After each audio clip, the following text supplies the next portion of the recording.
Hello ആ hello hello hello കേൾക്കുന്നില്ല? കേൾക്കാം. നിങ്ങൾ തിരക്കാണോ? എന്ത് പറ്റി? ആരായിരുന്നു? ഞാൻ മുമ്പ് വിളിച്ചിനു. ആ പിന്നെ നിങ്ങൾ ചെയ്ത ഒന്ന് രണ്ട് വീഡിയോ ഞാൻ കണ്ടു. ഒന്ന് ബദർ യുദ്ധത്തിനെ പറ്റിയിട്ട് പറയുന്നേ.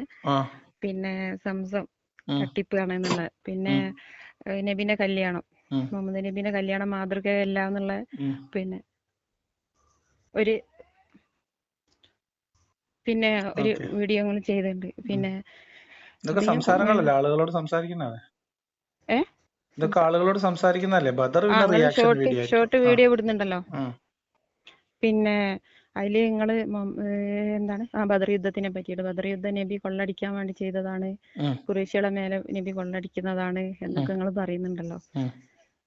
എന്താ നിങ്ങളെ അതിൽ സത്യസന്ധത എന്താണ്? ശരിക്ക് നിങ്ങൾ ആദ്യം ബദർ യുദ്ധം എന്താ ശരിക്കും? പ്രതിരോധമല്ലേ അവിടെ ചെയ്യുന്നത്? എന്തിന്റെ പ്രതിരോധം?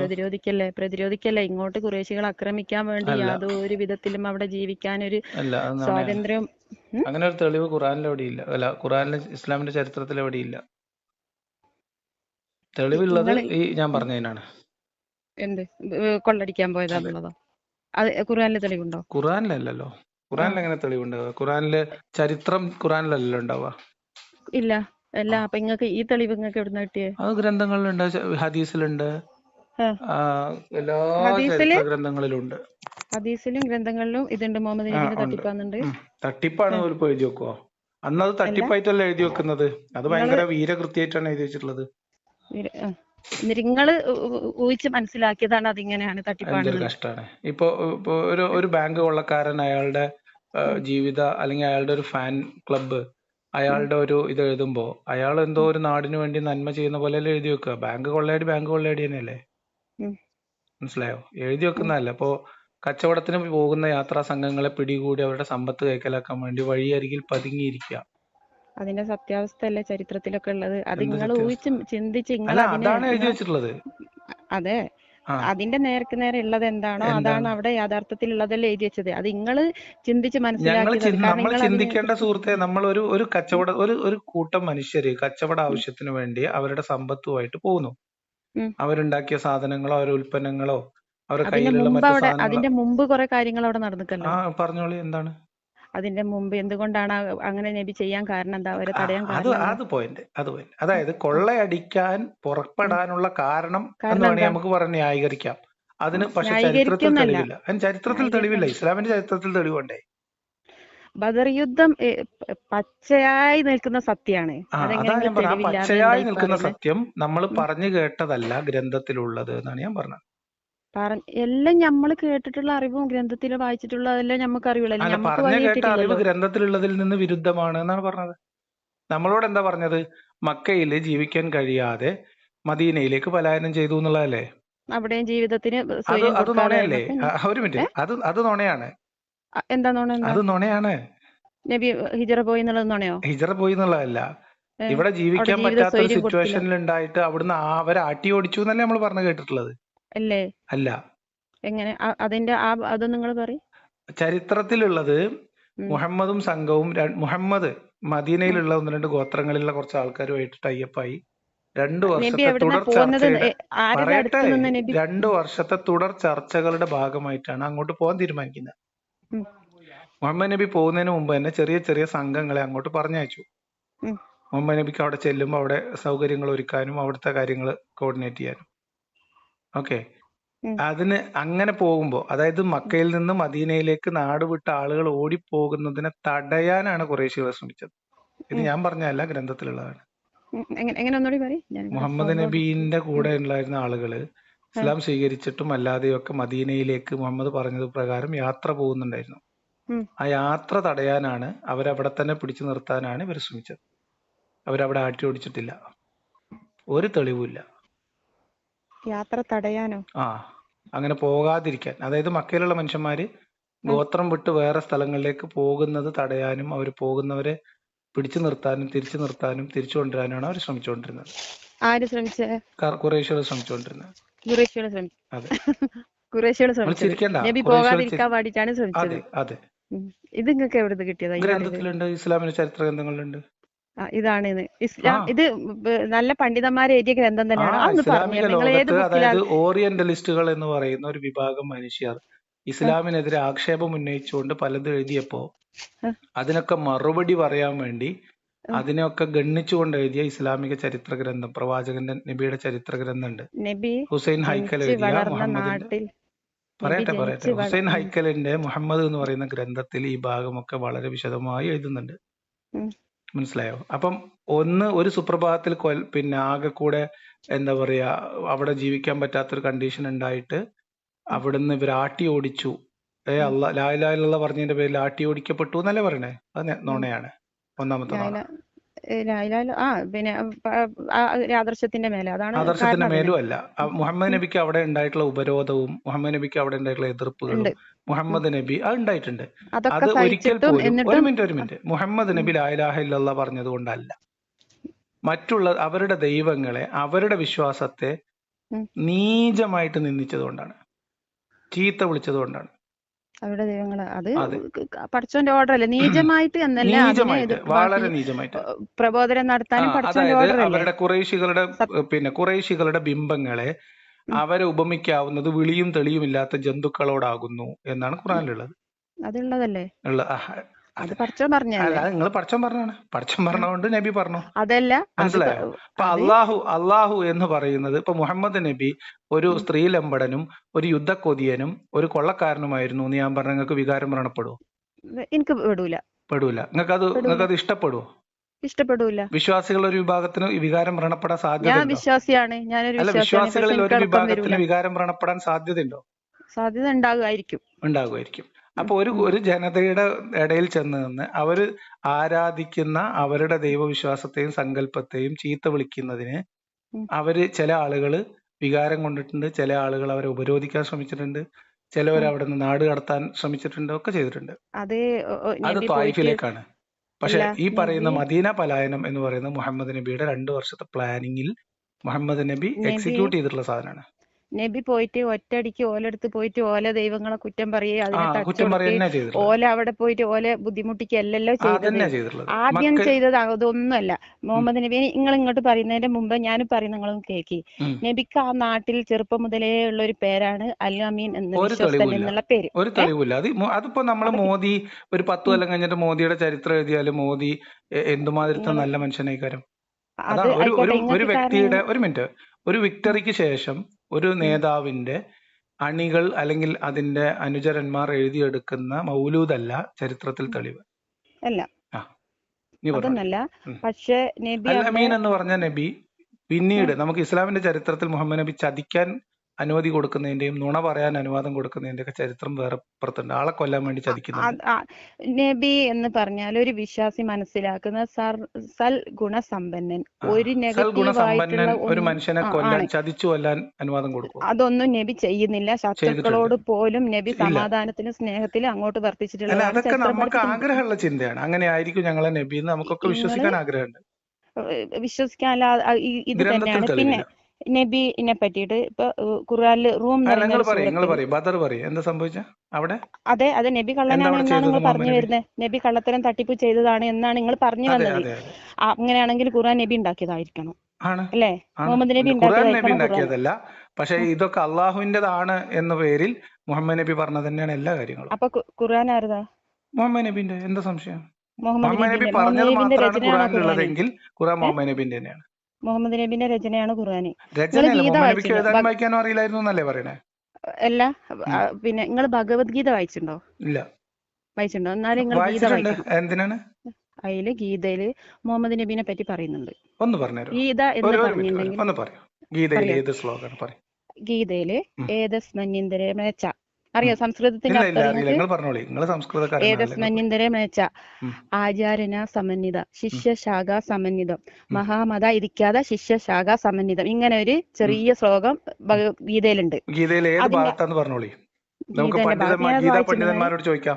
ഗീതയിലുള്ള കാര്യം പറയേണ്ടത് നിങ്ങളല്ലല്ലോ, ഗീതയുടെ പണ്ഡിതന്മാരല്ലേ. ഞാൻ ഗീതയുടെ വ്യാഖ്യാനങ്ങളിൽ നിന്നല്ല. ഞാൻ ഇസ്ലാമിനെ കുറിച്ച് പറയുന്നത് ഇസ്ലാമിക പണ്ഡിതന്മാരെ എഴുതി വെച്ച ഗ്രന്ഥങ്ങൾ വെച്ചിട്ടാണ്. നിങ്ങൾ ഈ ഗീതയിലെ ശ്ലോകം എന്തിന്റെ അടിസ്ഥാനത്തിലാണ് വ്യാഖ്യാനിച്ചപ്പോ? ഞാൻ അല്ല പറയുന്നത് നിങ്ങൾ കേക്ക്. പറയൂ. ഞാൻ നിങ്ങൾ അങ്ങനെ മുസ്ലിമാണ് എനിക്ക് വിചാരിച്ചിട്ട് ഞാൻ ഞാൻ ഗീത ഗീതാ വായിക്കലുണ്ട്. പണ്ഡിതനല്ല. ഇത് കേക്കേ, ആ പറയുന്നത് അങ്ങോട്ട് കേക്കൂടെ? പറയുന്നത് കേൾക്കാം, പക്ഷെ എന്തെങ്കിലും ഒരു അടിസ്ഥാനം വേണ്ട. ഇപ്പൊ നിങ്ങൾ പറഞ്ഞൊരു ഞാൻ സാധനം പറയുന്നത് കേക്ക് മനുഷ്യ. നിങ്ങൾ പറയൂ. ഞാൻ ഗീത വായിക്കലുണ്ട്. ഗീതയിലെ ഏത് ശ്ലോകാണത്? അല്ലെങ്കിൽ അതിന്റെ റെഫറൻസ് നമ്പർ ഒന്ന് പറഞ്ഞു. ഞാൻ പറഞ്ഞുതരാം. അത് ഞാൻ പറഞ്ഞുതരാം. ഇത് വെച്ചിട്ട് കഴിഞ്ഞിട്ട് ഗീത ഞാൻ എടുത്ത് നോക്കിയിട്ട് ഇപ്പം തന്നെ പറഞ്ഞുതരും ഇൻഷാ അല്ലാ. പിന്നെ ഞാൻ ഗീത വായിക്കലുണ്ട്, ബൈബിള് വായിക്കലുണ്ട്, ഖുർആന്റെ തർജുമകള് കുറെ ഞാൻ വായിക്കലുണ്ട്. അതെന്റെ കയ്യിലുണ്ട്. ഈ സംഭവം ബൈബിളും പഴയ നിയമം ഇതൊന്നും പറഞ്ഞിട്ട് മുഹമ്മദ് ബദറിൽ ചെയ്തത് കൊള്ളയല്ല എന്ന് വരൂല. നിങ്ങൾ അത് സമർത്ഥിച്ചുകൊണ്ടിരിക്കുകയാണ്. അതാണ് ചരിത്രം. എല്ലാ നിങ്ങൾ പറയുന്ന നബി കള്ളനാണ്, പിന്നെ ഖുർആൻ നബിന്റെ രചനയാണ്. ഞാൻ നബി കള്ളനാണെന്നൊന്നും പറയലില്ല. നബി തട്ടിപ്പ് നടത്തി കൊള്ളടിച്ച് കള്ളന്മാരല്ലേ കൊള്ളടിക്കുക. കൊള്ളക്ക് നേതൃത്വം കൊടുത്തിട്ടുണ്ട്. അത് കള്ളന്മാരന്നല്ലേ, കൊള്ളക്കാരല്ലേ കൊള്ളക്ക് നേതൃത്വം കൊടുക്കുന്നത്. മനസ്സിലാവും. പിന്നെ നിങ്ങൾ പറഞ്ഞു വരുന്നത് ഒരു മക്കാരോട് മാത്രമൊന്നുമല്ല. നബി അങ്ങനെ തന്നെയാണ്. അടിസ്ഥാനം ഇല്ലാത്ത കാരണം നിങ്ങൾ എന്തോ ആരോ പറയുന്നത് കേട്ടിട്ട് ഞാൻ പറയുന്നത് കിതാബിൽ നിന്നുള്ള കാര്യമാണ്.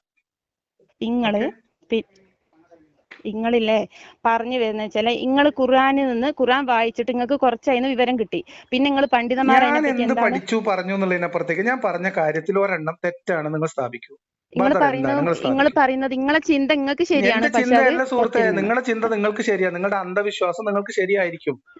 മനസ്സിലായോ? നിങ്ങളുടെ അന്ധമായ വിശ്വാസം, നിങ്ങളുടെ ഗ്രന്ഥത്തെ പോലും പരിഗണിക്കാതെയാണ് സംസാരിക്കുന്നത്.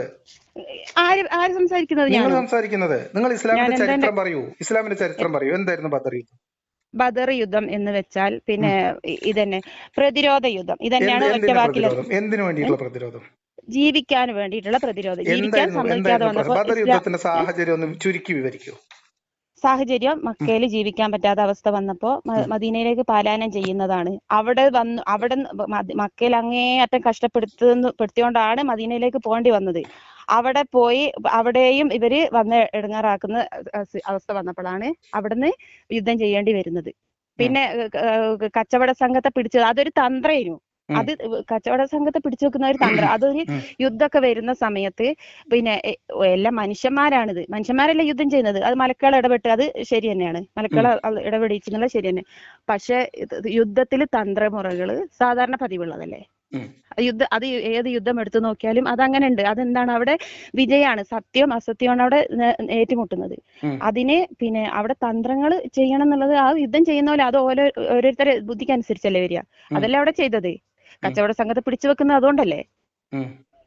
പിന്നെ നിങ്ങൾ പിന്നെ മുഹമ്മദ് നബി നിങ്ങൾ പറഞ്ഞല്ലോ എന്താണെന്ന് തട്ടിപ്പ് പിന്നെ കൊള്ള നടത്തിയെന്നൊക്കെ പറഞ്ഞ കാര്യങ്ങളൊക്കെ തെറ്റാണ്. അതാണ് ആദ്യം പറയേണ്ടത്. എന്നിട്ട് അതിന്റെ ബാക്കി പറയാം. മുഹമ്മദ് നബി മക്കയിൽ നിന്ന് മദീനയിലേക്ക് പോകുന്നത് 2 വർഷത്തെ തുടർ ചർച്ചകൾ. അക്കബ ഉടമ്പടി നിങ്ങൾ വായിച്ചിട്ടുണ്ടോ? ഇല്ല. അക്കബ ഉടമ്പടി വായിച്ചിട്ടില്ല.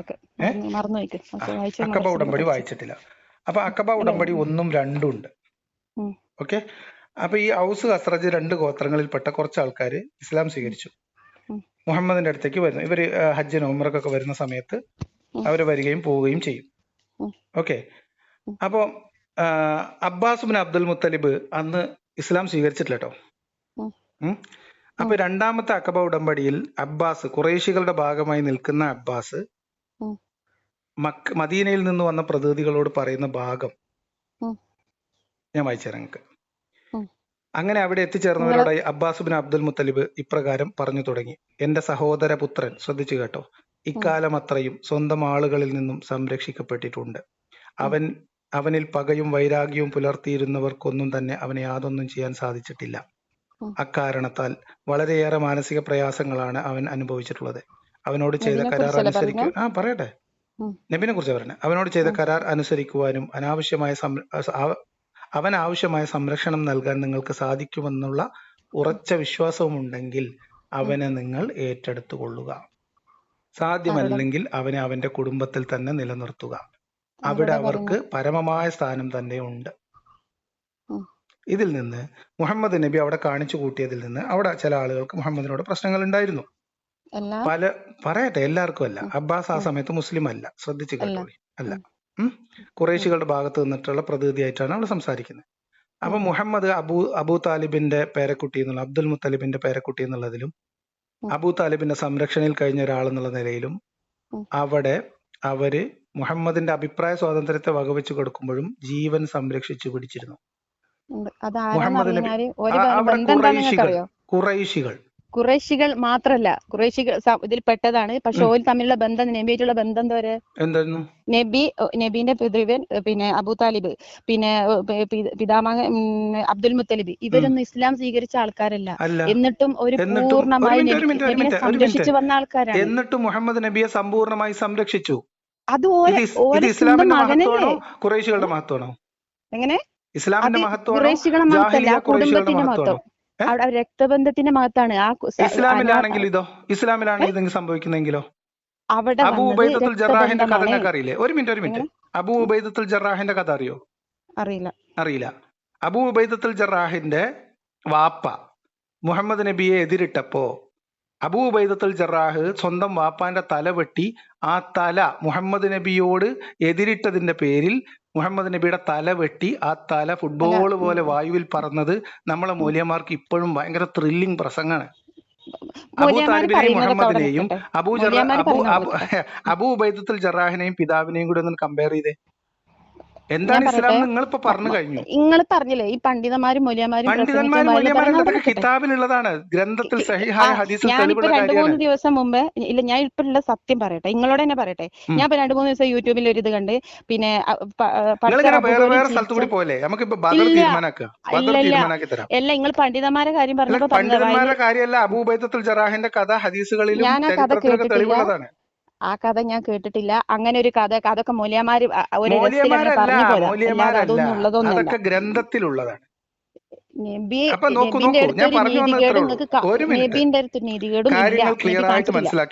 കാര്യങ്ങൾ ക്ലിയർ ആയിട്ട് മനസ്സിലാക്കിക്കോളൂ. ഖുറൈശി ഗോത്രം, അതായത് മുഹമ്മദിന്റെ വാപ്പയും വല്യപ്പയും എളാപ്പയും മൂത്താപ്പയും ഒക്കെ അടങ്ങുന്ന, എളാപ്പല്ല മൂത്താപ്പയും ഒക്കെ അടങ്ങുന്ന അവരുടെ കുടുംബവും അവരുടെ ഗോത്രവും ആ പരിസരത്തുള്ള ഗോത്രങ്ങളും ഒക്കെ ആരാധിച്ചു പോന്നിരുന്ന ആരാധനാമൂർത്തികളെയും അവരുടെ വിശ്വാസങ്ങളെയും ഒക്കെ പൂർണ്ണമായിട്ട് തള്ളിക്കളയുക മാത്രമല്ല, നിന്ദിച്ചും ആക്ഷേപിച്ചും അവരെ വെളിയും തെളിയില്ലാത്ത ജന്തുക്കളാണ് എന്ന് പറഞ്ഞ് അവരെ ചീത്ത വിളിച്ചും ഇങ്ങനെ മുഹമ്മദ് മുന്നോട്ട് പോകുമ്പോൾ പോലും മുഹമ്മദിന് കഅബയിൽ പോകാനും മുഹമ്മദിൻ്റെതായ രീതിയിലുള്ള പ്രാർത്ഥന നടത്താനും അവകാശം ഉണ്ടായിരുന്നു. ചില ആളുകൾ അവിടുന്ന് അപ്പോഴും ഇപ്പോഴൊക്കെ ഒറ്റപ്പെട്ട സംഭവങ്ങൾ മുഹമ്മദിനെതിരെ ഉണ്ടായിട്ടുണ്ട്, ഇല്ല എന്നല്ല പറയുന്നത്. പക്ഷെ ആ സമൂഹം, ഖുറൈശികൾ, ആ മക്കാർ എന്ന് പറയുന്ന ഒരു പ്രദേശത്തെ മനുഷ്യർ മുഹമ്മദിന്റെ ജീവന് അപകടം വരുന്ന ഒരു കാര്യം അവിടെ ചെയ്തിട്ടില്ല. ഓക്കെ, മനസ്സിലാക്കുക. ഇനി സ്വന്തം വീട്ടില് നിങ്ങളെ മകൻ മുഹമ്മദ് നബി, ഇപ്പൊ ഞാൻ ഈ പറയുന്ന പോലെ വിമർശിക്കുകയാണെങ്കിൽ നിങ്ങൾ ആ മകനെ നിങ്ങൾ സംരക്ഷിച്ചു പിടിക്കും, നിങ്ങളെ വീട്ടിൽ നിർത്തുവോ? നിങ്ങൾ വീട്ടിൽ നിർത്താൻ തീരുമാനിച്ചാൽ നിങ്ങളെ പള്ളി കമ്മിറ്റി സമ്മതിക്കും, നിങ്ങളെ കുടുംബക്കാർ സമ്മതിക്കും? അപ്പം ഈ അവസ്ഥയിൽ അതാണ് ഞാൻ പറഞ്ഞത്. അപ്പൊ മുഹമ്മദിന്റെ കാലത്ത് രക്തബന്ധത്തിന്റെ മഹത്വമാണ് നിങ്ങൾ പറഞ്ഞത്. രക്തബന്ധത്തിന്റെ മഹത്വം, അബൂ താലിബും മുഹമ്മദും തമ്മിലുള്ള രക്തബന്ധത്തിന്റെ മഹത്വം പരിശോധിക്കാം. അബൂ ഉബൈദത്തുൽ ജറാഹും അദ്ദേഹത്തിന്റെ പിതാവും തമ്മിലുള്ള ബന്ധം, രക്തബന്ധവും അതിൽ ഇസ്ലാം എങ്ങനെയാ പ്രവർത്തിച്ചെന്ന് മനസ്സിലാക്കാം. ഇതുകൊണ്ടാണ് നിങ്ങൾ ജാഹിലിയ എന്ന് വിളിക്കുന്ന മനുഷ്യർ ഇസ്ലാമിക സംസ്കാരത്തിൽ മുഹമ്മദിനും സംഘത്തിനേക്കാളും എത്രയോ മാനുഷിക മൂല്യങ്ങൾക്ക് വില കൽപ്പിച്ചിരുന്നവരാണ്. അവർ ബന്ധങ്ങൾക്ക് വില കൽപ്പിച്ചിരുന്നു. മനസ്സിലായി? വിശ്വാസ സ്വാതന്ത്ര്യം അനുവദിച്ചിരുന്നു, സഹിഷ്ണുത ഉണ്ടായിരുന്നു. ഇതാണ് അതിന്ന് മനസ്സിലാക്കേണ്ട കാര്യം. ഇനി നിങ്ങൾക്ക് എന്താ പോയിന്റ് പറയാനുള്ളത്? നമ്മൾ അഖബ ഉടമ്പടിയിലാണ് നിൽക്കുന്നത്, നമ്മൾ ബദർ പറഞ്ഞിട്ട് പിരിയുള്ളൂ. ഉടമ്പടിയൊക്കെ ഞാൻ മദ്രസയിൽ പഠിച്ചത്, അത് എനിക്ക് അത്ര ഓർമ്മയില്ല. പിന്നെ ഇത് ഞാൻ പറഞ്ഞുതരാം. നിങ്ങൾ അബൂ ഉബൈദത്തുൽ ജറാഹിന്റെ കഥ കേട്ടിട്ടില്ല? അതൊക്കെ ഞാൻ ഇങ്ങനെ നിങ്ങൾ പറയും പോലെ എങ്ങനെ കേട്ടിട്ടുള്ളൂ, അല്ലാതെ പിന്നെ കേട്ടപ്പോ ഞാൻ അതൊന്നും സത്യമായിട്ടൊന്നും വിശ്വസിക്കില്ല. കാരണം അതൊക്കെ പറഞ്ഞുണ്ടാക്കുന്ന കുറെ, അതിലൊക്കെ രസത്തിന് ഇങ്ങനെ പറഞ്ഞു വരുന്ന കുറെ കാര്യങ്ങളുണ്ട്.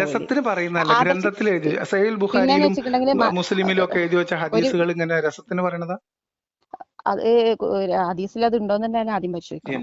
അല്ല, അങ്ങനെ ഒരുപാട് കാര്യങ്ങൾ ഇങ്ങനെ പറഞ്ഞു വരുന്നതുണ്ട്.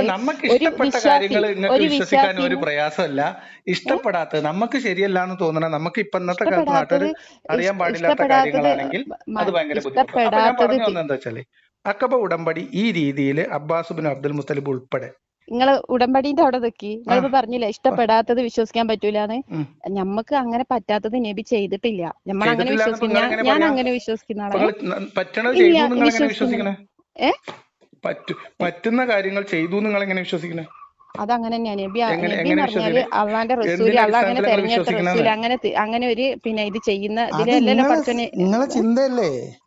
നബിനെ അള്ള മനുഷ്യരിലേക്ക് എത്തിച്ചെന്ന റസൂലാണ്. അപ്പൊ റസൂലിന്റെ ഭാഗത്തു നിന്ന് അങ്ങനെ ഒരു നീതികേട് റസൂൽ ചെയ്യൂല. എല്ലാ ഗുണങ്ങളും തികഞ്ഞ ആളാണ് എന്ന് നിങ്ങളുടെ ആഗ്രഹ ചിന്തയല്ലേ? അത് എല്ലാം എന്ന് വരുത്തി തീർക്കുന്നത് നിങ്ങളെ ചിന്തയാണ്. ഞാൻ പറയുന്നത് കിതാബിലുള്ളതാണ്. അതുകൊണ്ടാണ് ഞാൻ പറയുന്നത് നിങ്ങൾ ഒരു മിനിറ്റ് ഞാൻ പറയുന്നതല്ല, നിങ്ങൾ പറയുന്നത് ആഗ്രഹ ചിന്തയാണ്. നിങ്ങൾ കുറച്ചു മുമ്പ് പറഞ്ഞ് ഖുറൈശികൾ പൂർണ്ണ സംരക്ഷണം നബിക്ക് കൊടുത്തല്ലോ, പിന്നെ നിങ്ങളെ മോൻ നിങ്ങളെ വീട്ടിൽ ഇങ്ങനെ നിൽക്കുമ്പോ നിങ്ങൾക്ക് എതിരായിട്ട് പ്രവർത്തിച്ചിട്ടുണ്ടെങ്കിൽ പിന്നെ നിങ്ങൾ എന്താണ് മോനെ സംരക്ഷിക്കുമെന്ന് നിങ്ങൾ ചോദിച്ചല്ലോ. നബി എന്ന് പറഞ്ഞ നബിന്റെ സ്വഭാവം കൂടി അവിടെ പരിഗണിക്കേണ്ടത്. നബി പിന്നെ നബി എന്തുകൊണ്ടാണ് ഒരു സ്വഭാവക്കേടുമില്ല, ഒരു സ്വഭാവക്കേടുമില്ല. നിങ്ങൾ ഇങ്ങോട്ട് പറയല്ലേ? അല്ല, നിങ്ങൾ പറയേ മുഹമ്മദ് ഒരു മുഹമ്മദ് നബിനെ പോലത്തെ സമ്മതിക്കണ്ടേ? നിങ്ങൾ ഇങ്ങോട്ട് പറയല്ലേ? കുറച്ചേരം ഞാൻ പറയുന്നത് നബിക്ക് അവിടെ നബി ഒറ്റയടിക്ക് പോയിട്ട് ഓല ബിംബങ്ങളെ എതിർക്കുകയും പിന്നെ അത് ജന്തുക്കളെക്കാളും ഇതാണെന്ന് വിളിച്ച് ആക്ഷേപിക്കുകയും ഓല ആക്രമിക്കുകയും ഒന്നും അല്ല ചെയ്തത്. നബിക്ക് ആ നാട്ടിൽ നബി അങ്ങേയറ്റം കരുണയോടുകൂടിയും സ്നേഹത്തോടു കൂടിയും പിന്നെ സത്യസന്ധമായി തന്നെയാണ് മക്കയിൽ പ്രവർത്തിച്ചത്. അത് സമ്മതിക്കാതെ വരുന്ന സമയത്ത് മാത്രമാണ് നബി ഓരോട് ഏറ്റുമുട്ടിയിട്ടുള്ളത്. പിന്നെ അബൂ താലിബിന്റെ ജ്യേഷ്ഠന്റെ മകൻ നമ്മള് പഠിച്ചത് ഹദീസുകളിലൊക്കെ ഉള്ളത് തന്നെയാണ്. അത് സഹീഹായ ഹദീസുകളിലൊക്കെ വന്ന കാര്യങ്ങളാണ്. പിന്നെ മുഹമ്മദ് നബി സ്നേഹത്തോടെ അവിടെ എന്നാണ് ഖുർആൻ നബിനെ വിശേഷിപ്പിക്കുന്നത്. ഖുർആൻ അങ്ങനെ പലതും പറഞ്ഞിട്ടുണ്ടാവും. ഞാൻ ചോദിക്കുന്നത് നിങ്ങൾ ഇപ്പൊ പറഞ്ഞ കാര്യത്തിന് തെളിവ് തരാൻ നിങ്ങൾക്ക് പറ്റുമോ എന്നുള്ളതാണ്. അതായത് മുഹമ്മദ് നബി മക്കയിലെ ആദ്യഘട്ടത്തിൽ അവരോട് സ്നേഹത്തിന്റെ ഭാഷയിൽ മാത്രം ക്ഷണിച്ചു, അങ്ങനെ ദഅവത്ത് നടത്താൻ അവിടെ അവർ അനുവദിച്ചില്ല എന്നാണ് ഇപ്പോൾ പറഞ്ഞത്. അതിന്റെ തെളിവ് നിങ്ങൾ ചരിത്ര ഗ്രന്ഥങ്ങൾ എടുത്ത് ഗീതയൊക്കെയാണല്ലോ നിങ്ങൾ ഉദ്ധരിക്കണേ. ഏത് ഗീതയുടെ കാര്യം ഞാൻ പറഞ്ഞുതരാം. നിങ്ങൾ ഇങ്ങനെ ഓടിപ്പോയുള്ള വഴി തേടല്ലേ? നിങ്ങൾ ഇപ്പൊ ഈ പറഞ്ഞതിന് തെളിവ് പറയും. ഓടിപ്പോയതൊന്നല്ല. നിങ്ങൾ ഇപ്പൊ പറഞ്ഞത് ഏത് പുസ്തകത്തിൽ നിങ്ങൾ പഠിച്ചതാണെന്ന് പറയും. ഏത് നമ്മള് പിന്നെ നബീന്റെ താരീഖ് ഇതില് നമ്മൾ ചെറുപ്പം മുതലേ പഠിച്ചു. നിങ്ങൾ ചെറുപ്പം മുതൽ പഠിച്ചത് നിങ്ങൾ എവിടെ വായിച്ചു? ചെറുപ്പം മുതൽ ഉസ്താദുമാര് പറഞ്ഞ കേട്ട കഥ നിങ്ങൾ പറഞ്ഞു, ഉസ്താദുമാരുടെ കെട്ടുകഥ. ഒരു മിനിറ്റ് അബൂ ഉബൈദത്തുൽ ജറാഹിന്റെ കാര്യം ഞാൻ ഉസ്താദുമാര് വയലുപറയണ പറഞ്ഞപ്പോ നിങ്ങൾ പറഞ്ഞു അതൊക്കെ ഉസ്താദുമാര് പൊടിപ്പും എന്തെങ്കിലും വെച്ച് പറയണാണെന്ന്. ഇപ്പൊ നിങ്ങൾ പറഞ്ഞതിന്റെ തെളിവ് ചോദിച്ചപ്പോ നിങ്ങൾ പറയണു അതൊക്കെ നമ്മൾ ചെറുപ്പം മുതൽ ഉസ്താദുമാര് പറഞ്ഞ് കേട്ട് പഠിച്ചാണ്. ഇത് തമ്മിൽ നിങ്ങൾക്ക് ഒരു വൈരുദ്ധ്യം തോന്നുന്നില്ല? ഞാൻ മനസ്സിലാക്കിയത് നിങ്ങൾ മനസ്സിലാക്കിയതല്ല ഇസ്ലാം. അതല്ലേ ഞാൻ ഈ പറഞ്ഞുകൊണ്ടിരിക്കുന്നത്. നിങ്ങൾ മനസ്സിലാക്കിയതല്ല ഇസ്ലാം. ഇസ്ലാം എന്ന് പറഞ്ഞാൽ ഖുർആനിലുള്ളതും ഹദീസിലുള്ളതും ഗ്രന്ഥങ്ങളിലുള്ളതും ഇസ്ലാം എന്താണ് എന്ന് പണ്ഡിതന്മാർ എഴുതി വെച്ചിട്ടുള്ളതുമായിട്ടുള്ള കാര്യമാണ് ഇവിടെ പ്രാക്ടീസ് ചെയ്യാൻ ആഗ്രഹിക്കുന്നതാണ് ഇസ്ലാം. നിങ്ങൾ മനസ്സിലാക്കിയ ഇസ്ലാം നിങ്ങളിപ്പോ പ്രചരിപ്പിക്കുന്നതും തട്ടിപ്പും വെട്ടിപ്പും കെട്ടിക്കൂട്ടി ഉണ്ടാക്കിയതാണ്. ഇതൊക്കെ നിങ്ങളൊന്ന് തെളിയിച്ചു തരി. നിങ്ങൾക്ക് ഞാൻ അവിടെ വായിച്ചു ഇവിടെ വായിച്ചു മുഹമ്മദ് നബി നുണ അതൊക്കെ എങ്ങനെ വേണമെങ്കിലും നബിക്ക് ലോകാവസാനം അതൊക്കെ വ്യാജ ഹദീസാ. ഹദീസുകളുണ്ടോ? സഹീഹുൽ ബുഖാരിയിലും എനിക്ക് കുറച്ച് വായിച്ചപ്പോ വ്യാജ ഹദീസുകളുണ്ടോ? ചില കാര്യങ്ങൾ ഞാൻ അതിൽ വായിച്ചപ്പോ സഹീഹുൽ ബുഖാരിയിൽ തന്നെ വായിച്ചപ്പോ എനിക്ക്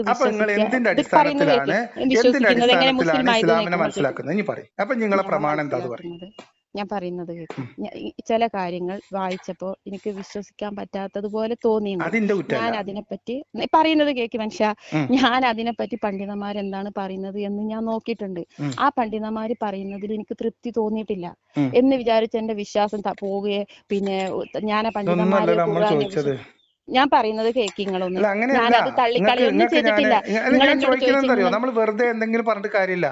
ഞാൻ പറയുന്ന ഇസ്ലാം എന്ന് പറഞ്ഞാൽ ഒരു മിനിറ്റ്, ഞാൻ ഇസ്ലാമിനെ കുറിച്ച് തട്ടിക്കൂട്ടി കഥകൾ ഞാൻ മെനഞ്ഞുണ്ടാക്കുകയാണ് എന്നാണ് നിങ്ങൾ വാദം.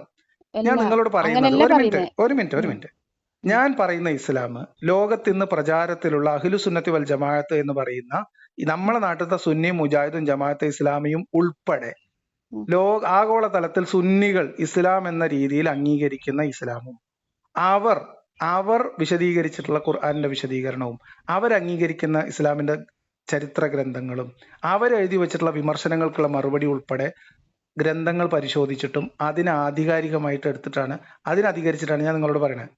ഞാൻ നിങ്ങൾ പറയുന്നതിനെല്ലാം തെളിവ് തരും. ഞാൻ പറയുന്നതിനൊക്കെ ഞാൻ തെളിവ് തരും. നിങ്ങളോട് ഞാൻ പറയുന്നതൊക്കെ തെറ്റാണെന്ന് സ്ഥാപിക്കാൻ വരുന്ന, ഞാൻ പറയുന്നതൊക്കെ തെറ്റാണ്. നിങ്ങൾ ആ ബുക്കിലുണ്ട്, ആരൊക്കെ ഇസ്ലാമിന്റെ ശത്രുക്കൾ എഴുതി വെച്ച ബുക്കായിരിക്കും. നിങ്ങൾ അതെ, സഹീഹുൽ ബുഖാരിയൊക്കെ ഞാൻ ഒരു സാധനം വായിച്ചുതരാം കേട്ടോളി. സഹീഹുൽ ബുഖാരിയില് ഈ നമ്മളെ നാട്ടിൽ ഈ 2020 ശേഷം മലയാളത്തില് ഹദീസ് പരിഭാഷപ്പെടുത്തിയ IPH പുറത്തിറക്കിയിട്ടുള്ള പരമാവധി ഒഴിവാക്കിയിട്ട് ആകെ 2000 ചില്ലാനം ഹദീസ് മാത്രം പിന്നെ പ്രസിദ്ധീകരിച്ചിട്ടുള്ള ഒരു ഹദീസിന്റെ അത് നാട്ടുകാരോട് പറയാൻ പറ്റാത്ത പലതും ഇപ്പോൾ ഒഴിവാക്കണ്ടല്ലോ. ഇപ്പൊ അമാനി മൗലവിന്റെ തഫ്സീറൊക്കെ എപ്പോഴും പരിഷ്കരിക്കുന്നില്ലേ? അതെന്തിനാ? അന്ന് വലിയ പ്രശ്നം ഉണ്ടായിരുന്നില്ല. ഇപ്പൊ വിമർശകരൊക്കെ ഓരോന്ന് പറയുമ്പോൾ ചില ബ്രാക്കറ്റൊക്കെ ഒഴിവാക്കുന്നുണ്ട്. നിങ്ങളിപ്പോ പറഞ്ഞില്ലേ 2000 ചില്ലറ ഇത് പറയുന്നത്, ഒരു മിനിറ്റ് ഞാൻ പറയുന്നത് അങ്ങോട്ട് കേൾക്കേ. നിങ്ങൾ പറഞ്ഞില്ലേ 2000 ചില്ലറ ഹദീസ് മാത്രം ഒരു തെരഞ്ഞെടുത്തിട്ട് പ്രസിദ്ധീകരിച്ചതാന്ന് പറഞ്ഞില്ല IPH ജമാഅത്ത് ഇസ്ലാമിന്റെ. പിന്നെ ഇത് തന്നെയാണ് ഞാൻ വിശ്വസിക്കുന്നത്. കൊള്ളേണ്ടത് കൊള്ളുക, അതാണ് ഞാൻ ചെയ്യുന്നത്. ബാക്കി കൊള്ളേണ്ടത് കൊണ്ട ഹദീസിൽ നിന്നുള്ള ഒരു ഹദീസാണ് ഞാൻ നിങ്ങൾക്ക് വായിച്ചിരുന്നത്. ശ്രദ്ധിച്ചു കേട്ടോ. നിങ്ങൾ ഹദീസ് ഗ്രന്ഥവും വായിച്ചിട്ടില്ല, നിങ്ങൾ ഖുറാന്റെ ചരിത്രവും പഠിച്ചിട്ടില്ല. നിങ്ങൾ ചെറിയ പ്രായത്തിൽ മനസ്സിൽ കയറിക്കൂടിയ ഒരു മുഹബത്തിന്റെ പ്രതീകമായിട്ടുള്ള മുത്തുനബീന്റെ ഓർമ്മകളെ താലോലിച്ച് ഇങ്ങനെ ജീവിക്കുന്ന ഒരു പാവം സ്ത്രീയാണ്. അപ്പൊ അതുകൊണ്ട് ഞങ്ങൾക്ക് ഹദീസിൽ നിന്നൊരൊറ്റ ഭാഗം ഞങ്ങൾക്ക് വായിച്ചേരാം കേട്ടോളി. കഅബ് ബിൻ അഷ്റഫിന്റെ വാദം 1540 ബദറിലെ വിജയത്തിന് ശേഷം മുഹമ്മദിനെ കുറിച്ചുള്ള ഭീതി അറബിക്ക്, ഇത് ഞാൻ വായിക്കല്ലോ ഞങ്ങൾക്ക് പറയണം, പശ്ചാത്തലം പറഞ്ഞിട്ടുണ്ട്. മദീനയ്ക്ക് ചുറ്റും മുഹമ്മദിനെ കുറിച്ചുള്ള ഭീതി പടർന്നു. മുഹമ്മദ് പ്രതികാര കൊലകൾ ആരംഭിച്ചു. മുഹമ്മദിനെ വിമർശിച്ചവരെ, മുഹമ്മദിനെ ഉപദ്രവിച്ചു എന്ന് തോന്നിയവരെ, മുഹമ്മദിനെതിരെ പ്രവർത്തിച്ചവരെയൊക്കെ മുഹമ്മദ് ആളുകളെ പേരെടുത്ത് പറഞ്ഞ് കൊല്ലാൻ ഉത്തരവിട്ടു. ആ തരത്തിൽ കൊന്ന ഒരാളാണ് കഅബ് ബിൻ അഷ്റഫ്. കഅബ് ബിൻ അഷ്റഫ് ചെയ്ത പണി എന്താന്ന് ഞാൻ പറഞ്ഞുതരാം. മക്കയിലെ 70 ആളുകളെ കൊലപ്പെടുത്തിയിട്ട് ആ മൃതദേഹങ്ങളെ പൊട്ടക്കിണറ്റിലേക്ക് വാരി ഇട്ടിട്ട് അംഗവിച്ഛേദം നടത്തിയിട്ട് ചിന്നാഭിന്നം ആളുകൾ മരിച്ചിട്ട് മൃതദേഹങ്ങളെ വെട്ടിയ കഥ ബദറിന്റെ ചരിത്രത്തിലുണ്ട്. മോയിൻകുട്ടി വൈദ്യരെ പാട്ടല്ല, ഇസ്ലാമിന്റെ ചരിത്ര ഗ്രന്ഥങ്ങളിലുണ്ട്. മനസ്സിലായോ? എന്നിട്ട് ഈ മൃതദേഹങ്ങളെ വാരി അവിടുത്തെ ഒരു പൊട്ടക്കിണറ്റിലിടുകയും, മനസ്സിലായോ? മുഹമ്മദ് നബിയുടെ മഹാത്മ്യാണ്. ശത്രുവാണെങ്കിൽ പോലും യുദ്ധമാണെങ്കിൽ പോലും യുദ്ധത്തിൽ കൊല്ലപ്പെട്ട മനുഷ്യന്റെ മൃതദേഹങ്ങളോട് കാണിക്കേണ്ട മര്യാദ ഉണ്ട് ഇല്ലേ? ഒരു മനുഷ്യൻ എന്ന രീതിയിലില്ലേ? അതുപോലും കാണിക്കാതെ മൃതദേഹങ്ങൾ ഛിന്ന ഭിന്നമാക്കപ്പെട്ട മൃതദേഹങ്ങൾ പോലും വലിച്ചു വാരി ഒരു പൊട്ടക്കിണറ്റിൽ തള്ളിയിട്ടിട്ട് അവിടെയും തീരാതെ ആ മൃതദേഹങ്ങളോട് ആക്രോശിക്കുന്ന മുഹമ്മദിന്റെ ചിത്രം ബദറിന്റെ ചരിത്രം എഴുതിയ എല്ലാ ഗ്രന്ഥകാരന്മാരും ചരിത്രകാരന്മാരും എഴുതിയിട്ടുണ്ട്. അങ്ങനത്തെ ഒരു നബീനെ നിങ്ങൾ മദ്രസയിൽ നിന്ന് പഠിയൂല. അത് നിങ്ങൾ കിതാബാണ് എടുത്ത് വായിക്കണം, ചരിത്രം വായിക്കണം, അപ്പോൾ കിട്ടും. അതിന് നിങ്ങൾ ഇസ്ലാമിന്റെ ശത്രുക്കൾ എഴുതിയ ചരിത്രമല്ല. അഹ്ലു സുന്നത്തി വൽ ജമാഅത്ത് എന്ന് പറയുന്ന ഇന്നത്തെ പ്രബല മതവിഭാഗം അംഗീകരിച്ച് മദീനയിൽ നിന്നും സൗദി അറേബ്യയിൽ നിന്നും ഉൾപ്പെടെ പ്രസിദ്ധീകരിക്കുന്ന അവാർഡ് കൊടുത്തിട്ടുള്ള ഇസ്ലാമിക ചരിത്ര ഗ്രന്ഥങ്ങൾ പോലും ഉണ്ട്. അതൊക്കെ എടുത്ത് ഈ ആധുനിക കാലത്തിൽ അത് എഴുതി വെച്ച് വായിക്കുന്നുണ്ട്. ഇനി തള്ളേണ്ടത് തള്ളിയിട്ട് കൊള്ളേണ്ടത് കൊള്ളുന്ന രീതിയിൽ ഉണ്ടാക്കിയെടുത്ത ഹദീസ് ഗ്രന്ഥത്തിലെ ഇതിന് പശ്ചാത്തലത്തിൽ ഇതിന് ശേഷം ബദറിന് ശേഷം നടന്ന സംഭവമാണ്. അപ്പം ഇങ്ങനെ മനുഷ്യരോട് മൃതദേഹങ്ങളോട് പോലും അനീതി കാണിച്ച മുഹമ്മദിന്റെ ഈ പ്രവൃത്തിയിൽ വിലാപകാവ്യം എഴുതിയ ആളാണ് കഅബ് ബിൻ അഷ്റഫ്. ആ കഅബ് ബിൻ അഷ്റഫിനെ കുറിച്ചാണ് പറയുന്നത് കേട്ടോ. ജാബിർ ബിൻ അബ്ദുല്ലാഹിൽ നിന്ന് നബി ഒരിക്കൽ ചോദിച്ചു, കഅബിനെ വകവരുത്തുവാൻ ആരുണ്ട്? അവൻ അള്ളാഹുവിനെയും അവന്റെ ദൂതനെയും ഉപദ്രവിച്ചിരിക്കുന്നു. അപ്പോൾ അള്ളാഹുവിനെ എങ്ങനെ ഉപദ്രവിക്കുക? അതിന് കാര്യം മനസ്സിലാവും. അപ്പോൾ മുഹമ്മദ് ബിൻ മസ്ലമ എഴുന്നേറ്റു ചോദിച്ചു, അള്ളാഹുവിന്റെ ദൂതരെ, ഞാൻ അവനെ കൊല്ലുന്നത് താങ്കൾക്ക് ഇഷ്ടമാണോ? നബി പറഞ്ഞു, അതെ. മുഹമ്മദ് ബിൻ മസ്ലമ പറഞ്ഞു, എങ്കിൽ ചില ചതിവാക്കുകൾ പറയാൻ എനിക്ക് താങ്കൾ അനുവാദം തരണം. നബി പറഞ്ഞു, പറഞ്ഞോളൂ. അങ്ങനെ മുഹമ്മദ് ബിൻ മസ്ലമ കഅബിന്റെ അടുക്കൽ ചെന്ന് പറഞ്ഞു, ഈ മനുഷ്യൻ ഞങ്ങളോട് ദാനം ചെയ്യാൻ. ഇത് സഹീഹ് ബുഖാരിയില് നിങ്ങൾ ഈ പറഞ്ഞില്ലേ തള്ളേണ്ടതൊക്കെ തള്ളി കൊള്ളേണ്ടതൊക്കെ കൊണ്ട ഹദീസില് IPH പബ്ലിഷ് ചെയ്തിട്ടുള്ള സഹീഹ് ബുഖാരിയുടെ പരിഭാഷ നിങ്ങൾക്ക് IPH കിട്ടും. ഇന്ത്യൻ ജമാഅത്തെ ഇസ്ലാമിയാണ്. ഇസ്ലാമിനെ ഏതൊക്കെ രീതിയിൽ പുട്ടിയടിക്കാൻ പറ്റുമോ ആ രീതിയിലൊക്കെ പുട്ടിയടിച്ച് അവതരിപ്പിക്കാൻ ശ്രമിക്കുന്ന പുതിയ ജമാഅത്തെ ഇസ്ലാമിയുടെ പുതിയ പരിഭാഷയിലുള്ളതാണ് ഞാൻ വായിച്ചത് കേട്ടോ. 1540 ഹദീസായിട്ടാണ് അവരുടെ പരിഭാഷയിൽ ഇത് കൊടുത്തിട്ടുള്ളത്. മനസ്സിലായോ? എന്നിട്ട് ഈ കഅബ് ഇത് വലിയ സുദീർഘമായിട്ടുള്ള ഹദീസാണ്. ഇതിൽ മുലകുടി ബന്ധത്തിലുള്ള ഒരു മനുഷ്യൻ, ഞാൻ വായിക്കണത് മുഴുവൻ വായിച്ചാൽ നിങ്ങൾ കേട്ടിട്ടില്ല, നിങ്ങളെ ജീവിതത്തിൽ നിങ്ങൾ കേട്ടിട്ടില്ല. അപ്പൊ മദ്രസയിൽ നമ്മൾ പഠിച്ച ഇസ്ലാം അല്ല ഈ ഇസ്ലാം എന്ന് ഗ്രന്ഥങ്ങൾ വായിച്ചപ്പോൾ മനസ്സിലായതിന്റെ പേരിൽ ഇതിനെ കൂടുതൽ പഠിക്കുകയും അതിലൊക്കെ കണ്ടെത്തിയ വസ്തുതകൾ പരസ്യമായിട്ട് പറയുകയും ചെയ്യുകയാണ് ഞാൻ ചെയ്യുന്നത്. നിങ്ങൾ ആഗ്രഹിക്കുന്ന ഒരു പ്രവാചകനെ തോളിലേറ്റി മനസ്സിലേറ്റി ഇതായിരിക്കും ഇസ്ലാം എന്നും ഇതായിരിക്കും പ്രവാചകൻ എന്നും ഇതിനെതിരെ വരുന്നതൊക്കെ ഗ്രന്ഥത്തെ തള്ളുക എന്ന വളരെ എന്താ പറയാ ലളിതമായിട്ടുള്ള ഒരു യുക്തിയിൽ ജീവിക്കുന്ന ഒരു സാധാരണ മനുഷ്യനാണ്. നമ്മളൊക്കെ സാധാരണ മനുഷ്യരാണ്. നിങ്ങൾ പക്ഷെ വസ്തുതകളെ വസ്തുതകളായിട്ട് എടുക്കുകയല്ല ചെയ്യുന്നത്. നിങ്ങളുടെ ആഗ്രഹ ചിന്തക്ക് ഒത്തുവരുന്നതിനെ സ്വീകരിക്കുകയും അല്ലാത്തതിനെ നിരാകരിക്കുകയും ചെയ്യുക എന്ന് പറയുന്ന ഒരു അന്ധമായിട്ടുള്ള ഒരു അല്ല ഞാന് നിലപാടാണ് സ്വീകരിക്കുന്നത്. ഇങ്ങള് പറഞ്ഞല്ലോ പിന്നെ കുറച്ചേരൊന്ന് ക്ഷമിക്കിട്ടോ. നിങ്ങള് പിന്നെ നബി അല്ല, ഈ എങ്ങനെ കാര്യത്തിൽ നിങ്ങളുടെ വന്നാലും നിലപാടൊന്നും നിങ്ങള് അറിയാൻ താല്പര്യമുണ്ട്. അല്ല മുഹമ്മദ് അത് നബി ഞാൻ ഇങ്ങനെ വായിച്ചിട്ടില്ല. ചെയ്തിട്ടുണ്ടെങ്കിൽ അത് സെയിൽ വേർഡ് ശരിയാണോ അതോ ഈ ഹദീസ് തെറ്റാണോ എന്തായിരിക്കും? നബി എനിക്ക് പറയാനുള്ളത് നബി നിങ്ങൾ നീതികേട് ചെയ്യൂല. മനസ്സിലാക്കുന്ന നബി ഇങ്ങനെ ഒരു കാര്യം ചെയ്യും? നീതികേട് ചെയ്യൂല. ഇപ്പൊ ഈ അതന്നെ ഞാൻ പറഞ്ഞ ഈ മനസ്സിലാക്കുന്നത്. കഅബ് ബിൻ അഷ്റഫിന്റെ വാദം, ഈ അതിനൊക്കെ പശ്ചാത്തലം ഇത് പഠിക്കണം. തെറ്റായി അതൊക്കെ പഠിക്കാനുണ്ട്. എഴുതിയതായിരിക്കും. അതൊക്കെ അതിനെപ്പറ്റിയൊക്കെ പഠിക്കാനുണ്ട്. അപ്പൊ അത് അതിനെ നിങ്ങൾ നല്ലോണം പറ്റിയ പഠിച്ചോളൂ. നൂലിഴ വേറെടുത്ത് അതിനെപ്പറ്റി പഠിക്കാനുണ്ട്. പഠിച്ചോളി. ഒരാളെ ചതിച്ചു പിന്നെ കൊല്ലാൻ ഉത്തരവിടുക. ഇനി എങ്ങനെ ചതിക്കുന്നെന്ന് പറഞ്ഞുതരാം. അല്ല ആളുകൾ ഞാൻ ഇവര് പറഞ്ഞേക്ക്. അല്ല ഒരു അതിന് മുലകുടി എനിക്ക് കേൾക്കണ്ട. ബന്ധത്തിലുള്ള ഒരു സെയിൽ സഹോദരൻ. ബുഖാരിന്റെ അടുത്തുണ്ട്. ഞാൻ അത് അതിന് വായിച്ചിട്ടില്ല. സെയിൽ ബുഖാരി കുറച്ചൊക്കെ കാര്യങ്ങൾ ഞാൻ വായിച്ചിട്ട്. പിന്നെ സഹീഹ് ഇത് നിങ്ങൾ ബുഖാരിന്റെ പറഞ്ഞല്ലോ പരിഭാഷകളുണ്ട്. ഉണ്ട്. IPHന്റെ ആണോ അത്? IPH ജമാഅത്ത് ഇസ്ലാമിന്റെ പ്രബലമായിട്ടുള്ളത് IPHന്റെ ആണ്. ഒരു ഗ്രേ കളർ, സോറി ഒരു ബ്രൗൺ കളറാ? അല്ല, ഒരു ബ്ലാക്ക്. ബ്ലാക്ക് അല്ല. സെയിൽ ബുഖാരിന്റെ ഉണ്ട്, ബൈബിളിലുണ്ട്, ഭഗവത്ഗീത ഉണ്ട്. IPBയിലും ഉണ്ട്, IPHലും ഉണ്ട്. കുഴപ്പമില്ല. IPHന്റെ ആണല്ലോ. പിന്നെ നിങ്ങൾ പറഞ്ഞില്ലേ, നിങ്ങൾ ഗീതനെ പറ്റിയിട്ട് പറഞ്ഞില്ലേ, ഗീത എന്റെ അടുത്തുള്ള എന്റെ ഇപ്പൊ വായിക്കുന്നതാണ്. അത് ഞാൻ അതെടുത്ത് നോക്കുന്നതാണ്. പിന്നെ നിങ്ങൾ സംസ്കൃതം പഠിച്ചിട്ടുണ്ടോ? കുറച്ച് അങ്ങനെ പഠിച്ചിട്ടുണ്ട്. മഹാമത ഇരിക്കാതെ ശിഷ്യ ശാഖ സമന്വിത സഹാബികളോട് കൂടി നബി വരുന്നാണ് പറയുന്നത്. നിങ്ങൾ ഇത് ചിരിക്കുന്നതിനാ? പുച്ഛിക്കണ്ടെങ്കിൽ ഭഗവത്ഗീതയിലോ? ഗീതയില് അതെ, ഭഗവത്ഗീതയിൽ ശ്രീമദ് ഭഗവത്ഗീത എന്നെഴുതിയ ഒരു ഗ്രന്ഥം ഇവിടെ ഉണ്ട്. ഞാൻ ഇപ്പൊ ഇത് പറഞ്ഞു കഴിഞ്ഞതിന് ശേഷം ഞാൻ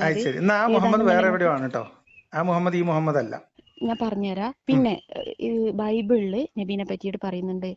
നീ പറഞ്ഞത് ശരി വെച്ചുകൊണ്ട് നിനക്ക് ശേഷം പിന്നെ അഹമ്മദ് എന്നൊരു പിന്നെ പ്രവാചകൻ വരാനുണ്ട്. അത് നീ പറഞ്ഞത് ശരി വെച്ചുകൊണ്ട്, ആര് പറഞ്ഞത്? ഈസാ നബി യേശുക്രിസ്തു പറഞ്ഞത് ശരി വെച്ചുകൊണ്ട് നിനക്ക് ശേഷം വരാനുണ്ടെന്ന് ബൈബിളിൽ പഴയ നിയമത്തിൽ പറയുന്നുണ്ട്. എന്റെ ബൈബിളിൽ ആ പഴയ നിയമത്തിന്റെ കഥയൊക്കെ ഞാൻ വായിച്ചിട്ടുണ്ട്. വേറെ പറയും. നിങ്ങൾ ഈ ഭഗവത്ഗീതയിൽ മുഹമ്മദിന്റെ വരവിനെ കുറിച്ച് പറഞ്ഞു എന്ന് കേട്ടത് ഞാൻ ആദ്യമായിട്ട് കേൾക്കുകയാണ്. എന്തായാലും എനിക്ക് അതിന്റെ സ്ക്രീൻഷോട്ടും അതിന്റെ ഗ്രന്ഥത്തിന്റെ പിന്നെ അത് ഏതാ ഗ്രന്ഥം IPHും അല്ലെങ്കിൽ ദേവാ ബുക്സും ഒക്കെ ഇനി ഭഗവത്ഗീതയുടെ പരിഭാഷ കൂടി എഴുതി അച്ചടിച്ചു തുടങ്ങിക്കണോ എനിക്കറിയില്ല. നമുക്ക് പരിശോധിക്കാലോ. അതിപ്പോ എന്താ, ഞാൻ നിങ്ങളെ പോലെ തെളിവുകളെ നിഷേധിക്കുന്ന ആളല്ല. തെളിവ് ഞാൻ കാണാത്ത കാര്യമാണ്. നിങ്ങളിപ്പോ ഭഗവത്ഗീത എന്ന് പറഞ്ഞാൽ ഞാൻ കണ്ടിട്ടില്ല, ഞാൻ കേട്ടിട്ടില്ല, ഞാൻ ആദ്യമായിട്ട് കേൾക്കാണ്. ഗീത വായിച്ചിട്ടുണ്ട്, പക്ഷെ നിങ്ങൾ ഈ പറഞ്ഞ സാധനം ഞാൻ കേട്ടിട്ടില്ല. ഗീതയിൽ പഠിച്ചവനെ പറ്റി പറയുന്നത് നിങ്ങൾ വായിച്ചോ? ഇല്ല, ഗീതയിൽ ദൈവത്തെ കുറിച്ച് പറയണതല്ലോ നമ്മൾ ചർച്ച. അള്ളാന്ന് പറഞ്ഞ ഗീതയിലും ബൈബിളിലും സബൂറിലും തൗറാത്തിലും ഖുർആനിലും മനുസ്മൃതിയിലുള്ളത് ഖുർആനിലുണ്ട്. നിങ്ങൾ അംഗീകരിക്കോ? ഉണ്ട്, അംഗീകരിക്കും. പിന്നെന്താ? ഗീതയിലുള്ള റെഫറൻസ് എടുത്തു തരാം കേട്ടോ. ഗീതയിലുള്ള ഞാൻ അംഗീകരിക്കുന്നുണ്ട്, ബൈബിളിലുള്ള അംഗീകരിക്കുന്നുണ്ട്, പിന്നെ തൗറാത്തിലുള്ള അംഗീകരിക്കുന്നുണ്ട്, സബൂറിലുള്ള അംഗീകരിക്കുന്നുണ്ട്. അതിനേക്കാൾ പ്രബലമായിട്ട് ഞാൻ അംഗീകരിക്കുന്നതാണ് സാധനത്തിന്റെ തെളിവുകൾ എനിക്ക് വിട്ടെന്നാ ഞാൻ പരിശോധിക്കും. ഞാൻ കണ്ടിട്ടില്ല, കേട്ടിട്ടില്ല. ഇത് നിങ്ങൾ ഭഗവത്ഗീതയിൽ ഇങ്ങനെ ഒരു കാര്യം പറഞ്ഞത് വിട്ടുതരാം. പിന്നെ നമ്മൾ പറഞ്ഞു വന്നതെന്ന് വെച്ചാൽ, മുഹമ്മദ് ഇസ്ലാം എഴുതി വെച്ച ചരിത്രത്തിൽ മുഹമ്മദ് എന്ന് പറയുന്നത് അങ്ങനെ ഒരു എന്താ പറയാ സമാധാന പ്രിയനായ, സ്നേഹവും സാഹോദര്യവും സഹിഷ്ണുതയും മാനവികതയും ഒന്നും തുളുമ്പുന്ന ഒരു മനുഷ്യനല്ല. ഇസ്ലാമിക ചരിത്ര ഗ്രന്ഥങ്ങളിലുള്ള മുഹമ്മദ് എന്ന് പറയുന്നത് ആ ഗോത്ര നേതാക്കളിൽ നിന്ന് ഉടലെടുത്തു വന്ന ഒരു തീവ്ര നിലപാടുള്ള ഗോത്ര നേതാവ് മാത്രമാണ്. ആ ഗോത്രം അദ്ദേഹത്തിൻ്റെതായിട്ടുള്ള ഒരു ഉമ്മത്ത് പ്രഖ്യാപിക്കുകയും ആ ഗോത്രത്തെ അംഗീകരിക്കുന്നവരെ പിന്നെ സഹോദരന്മാരായിട്ട് പരിഗണിക്കുന്ന ഒരു മഹാഗോത്രം നിർമ്മിക്കുകയും അതിന് പുറത്തുള്ളവരോട് ശത്രുത പ്രഖ്യാപിക്കുകയും ചെയ്ത ഒരു ഗോത്ര നേതാവ് മാത്രമാണ്. ഇതാണ് ഇസ്ലാമിക ഗ്രന്ഥങ്ങൾ വായിക്കുമ്പോൾ നമുക്ക് കിട്ടുന്ന ചിത്രം. ഇനി യുദ്ധത്തിന്റെ തുടക്കം എന്ന് ഞങ്ങൾക്ക് പുസ്തകം വായിച്ചുതരാം. നൂറുൽ യഖീന്റെ പരിഭാഷ സംഗ്രഹിച്ച് പരിഭാഷപ്പെടുത്തിയിട്ട് നമ്മുടെ നാട്ടിലുള്ള പിന്നെ ഇസ്ലാമിക പണ്ഡിതന്മാര് ഞാൻ വായിച്ചുതരാം. നിങ്ങൾ അങ്ങനെ പോലെ ചരക്കുകൾ വിൽക്കാനും വാങ്ങാനും വേണ്ടി യുദ്ധത്തിന്റെ തുടക്കം ചരക്കുകൾ വിൽക്കാനും വാങ്ങാനും വേണ്ടി ഖുറൈശികൾ ഷാമിലേക്ക് കച്ചവട യാത്ര ചെയ്യുക പതിവായിരുന്നു. ഇങ്ങനെ പോകുന്ന യാത്രാ സംഘത്തെ ഈർ എന്ന് വിളിച്ചിരുന്നു. മേൽനോട്ടത്തിനായി സമൂഹത്തിലെ പ്രമുഖരിലും നേതാക്കരിലും പെട്ട ധാരാളം ആളുകൾ അതിന്റെ ഒപ്പം സഞ്ചരിക്കാറുണ്ട്. റസൂലും അനുചരന്മാരും ഹിജ്റ ചെയ്തെത്തിയ പ്രദേശത്തുകൂടി കടന്നു വേണമായിരുന്നു അവർക്ക് ഷാമിലെത്താൻ. അങ്ങനെ അവരുടെ വ്യാപാര നിയമത്തിന് ഉപരോധം ഏർപ്പെടുത്താൻ നബി തീരുമാനിച്ചു. മക്കാ മുശ്രിക്കുകൾക്ക് അവരുടെ സാമ്പത്തിക ശേഷി ക്ഷയിപ്പിച്ചുകൊണ്ട് പ്രഹരമേൽപ്പിക്കാൻ അതുവഴി സാധിക്കും. ഇനി കേട്ടോട്ടോ, അടുത്ത സെന്റൻസ് കേട്ടോട്ടോ. അനിവാര്യമായും നടക്കാൻ പോകുന്ന യുദ്ധത്തിൽ അവർ പോയി ആ ഗീത നിർത്തരി, ഭഗവത്ഗീത ഇതല്ലേ ആ ഗീത നിർത്തരി. നിങ്ങൾ കേൾക്കുന്നുണ്ടോ? അനിവാര്യമായി നടക്കാൻ പോകുന്ന യുദ്ധത്തിൽ അവർ പരാജയപ്പെടാൻ അത് കാരണമായി തീരുകയും ചെയ്യും. യുദ്ധം നടക്കുമെന്ന കാര്യത്തിൽ സംശയമുണ്ടായിരുന്നില്ല. എങ്ങനെ? അറിയില്ല. ഇവിടത്തെ ഒരു ഇതിലും ഞാൻ വായിച്ചിരുന്നല്ലോ. അതെവിടെ? ആചാര്യനെ അത് മനുസ്മൃതി അല്ല, അത് ഭഗവത്ഗീത അല്ല, അത് ഔറംഗസീബ് എഴുതിയ ഏതോ വേറെ എന്താണ് ഭവിഷ്യപുരാണത്തിലാണ്. അതൊക്കെ എന്താ കഥ? ഭഗവത്ഗീതയിൽ അങ്ങനെ ഇല്ല പെങ്ങളെ, തെരഞ്ഞിട്ട് വെറുതെ സമയം കളയണ്ട. ഭവിഷ്യപുരാണില്ലല്ലോ. ഭവിഷ്യപുരാണം എന്ന് പറഞ്ഞാൽ വലിയ ഗ്രന്ഥമാണ്, അത് ഇല്ല. ഉപനിഷത്തുക്കളും പുരാണങ്ങളും കടമാനുള്ളതാ. ഇത് ഔറംഗസീബ് എഴുതിയുണ്ടാക്കിയ ഗ്രന്ഥമാണ് സുഹൃത്തെ നിങ്ങളിപ്പോ പറയാൻ ഉദ്ദേശിക്കുന്നത്. അതിനുള്ള മറുപടിയൊക്കെ ഹൈന്ദവ പിന്നെ ഇവർ പറഞ്ഞു കഴിഞ്ഞിട്ടുണ്ട്.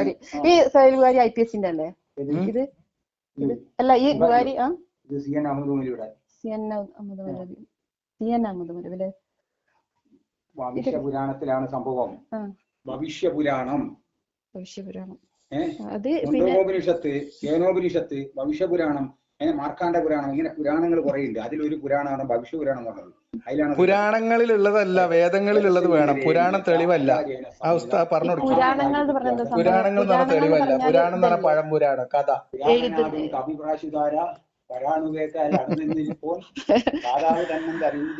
അല്ല, ഞാൻ എന്താ അറിയോ, ഞാൻ നിങ്ങൾ ഉണ്ട് കാരണം നമ്മള് ഇല്ലാന്നൊന്നും പറയില്ല. നിങ്ങൾ തന്നാകുമ്പോ നമുക്ക് അത്രയല്ലേ എളുപ്പം പറയാൻ പറ്റുക. ഈ കഥ പണ്ട് അക്ബർ പറയുകയും അതിന് ചിദാനന്ദപുരി നല്ല വെടിപ്പായിട്ട് മറുപടി കൊടുക്കുകയും ചെയ്തിട്ടുള്ളതാണ്.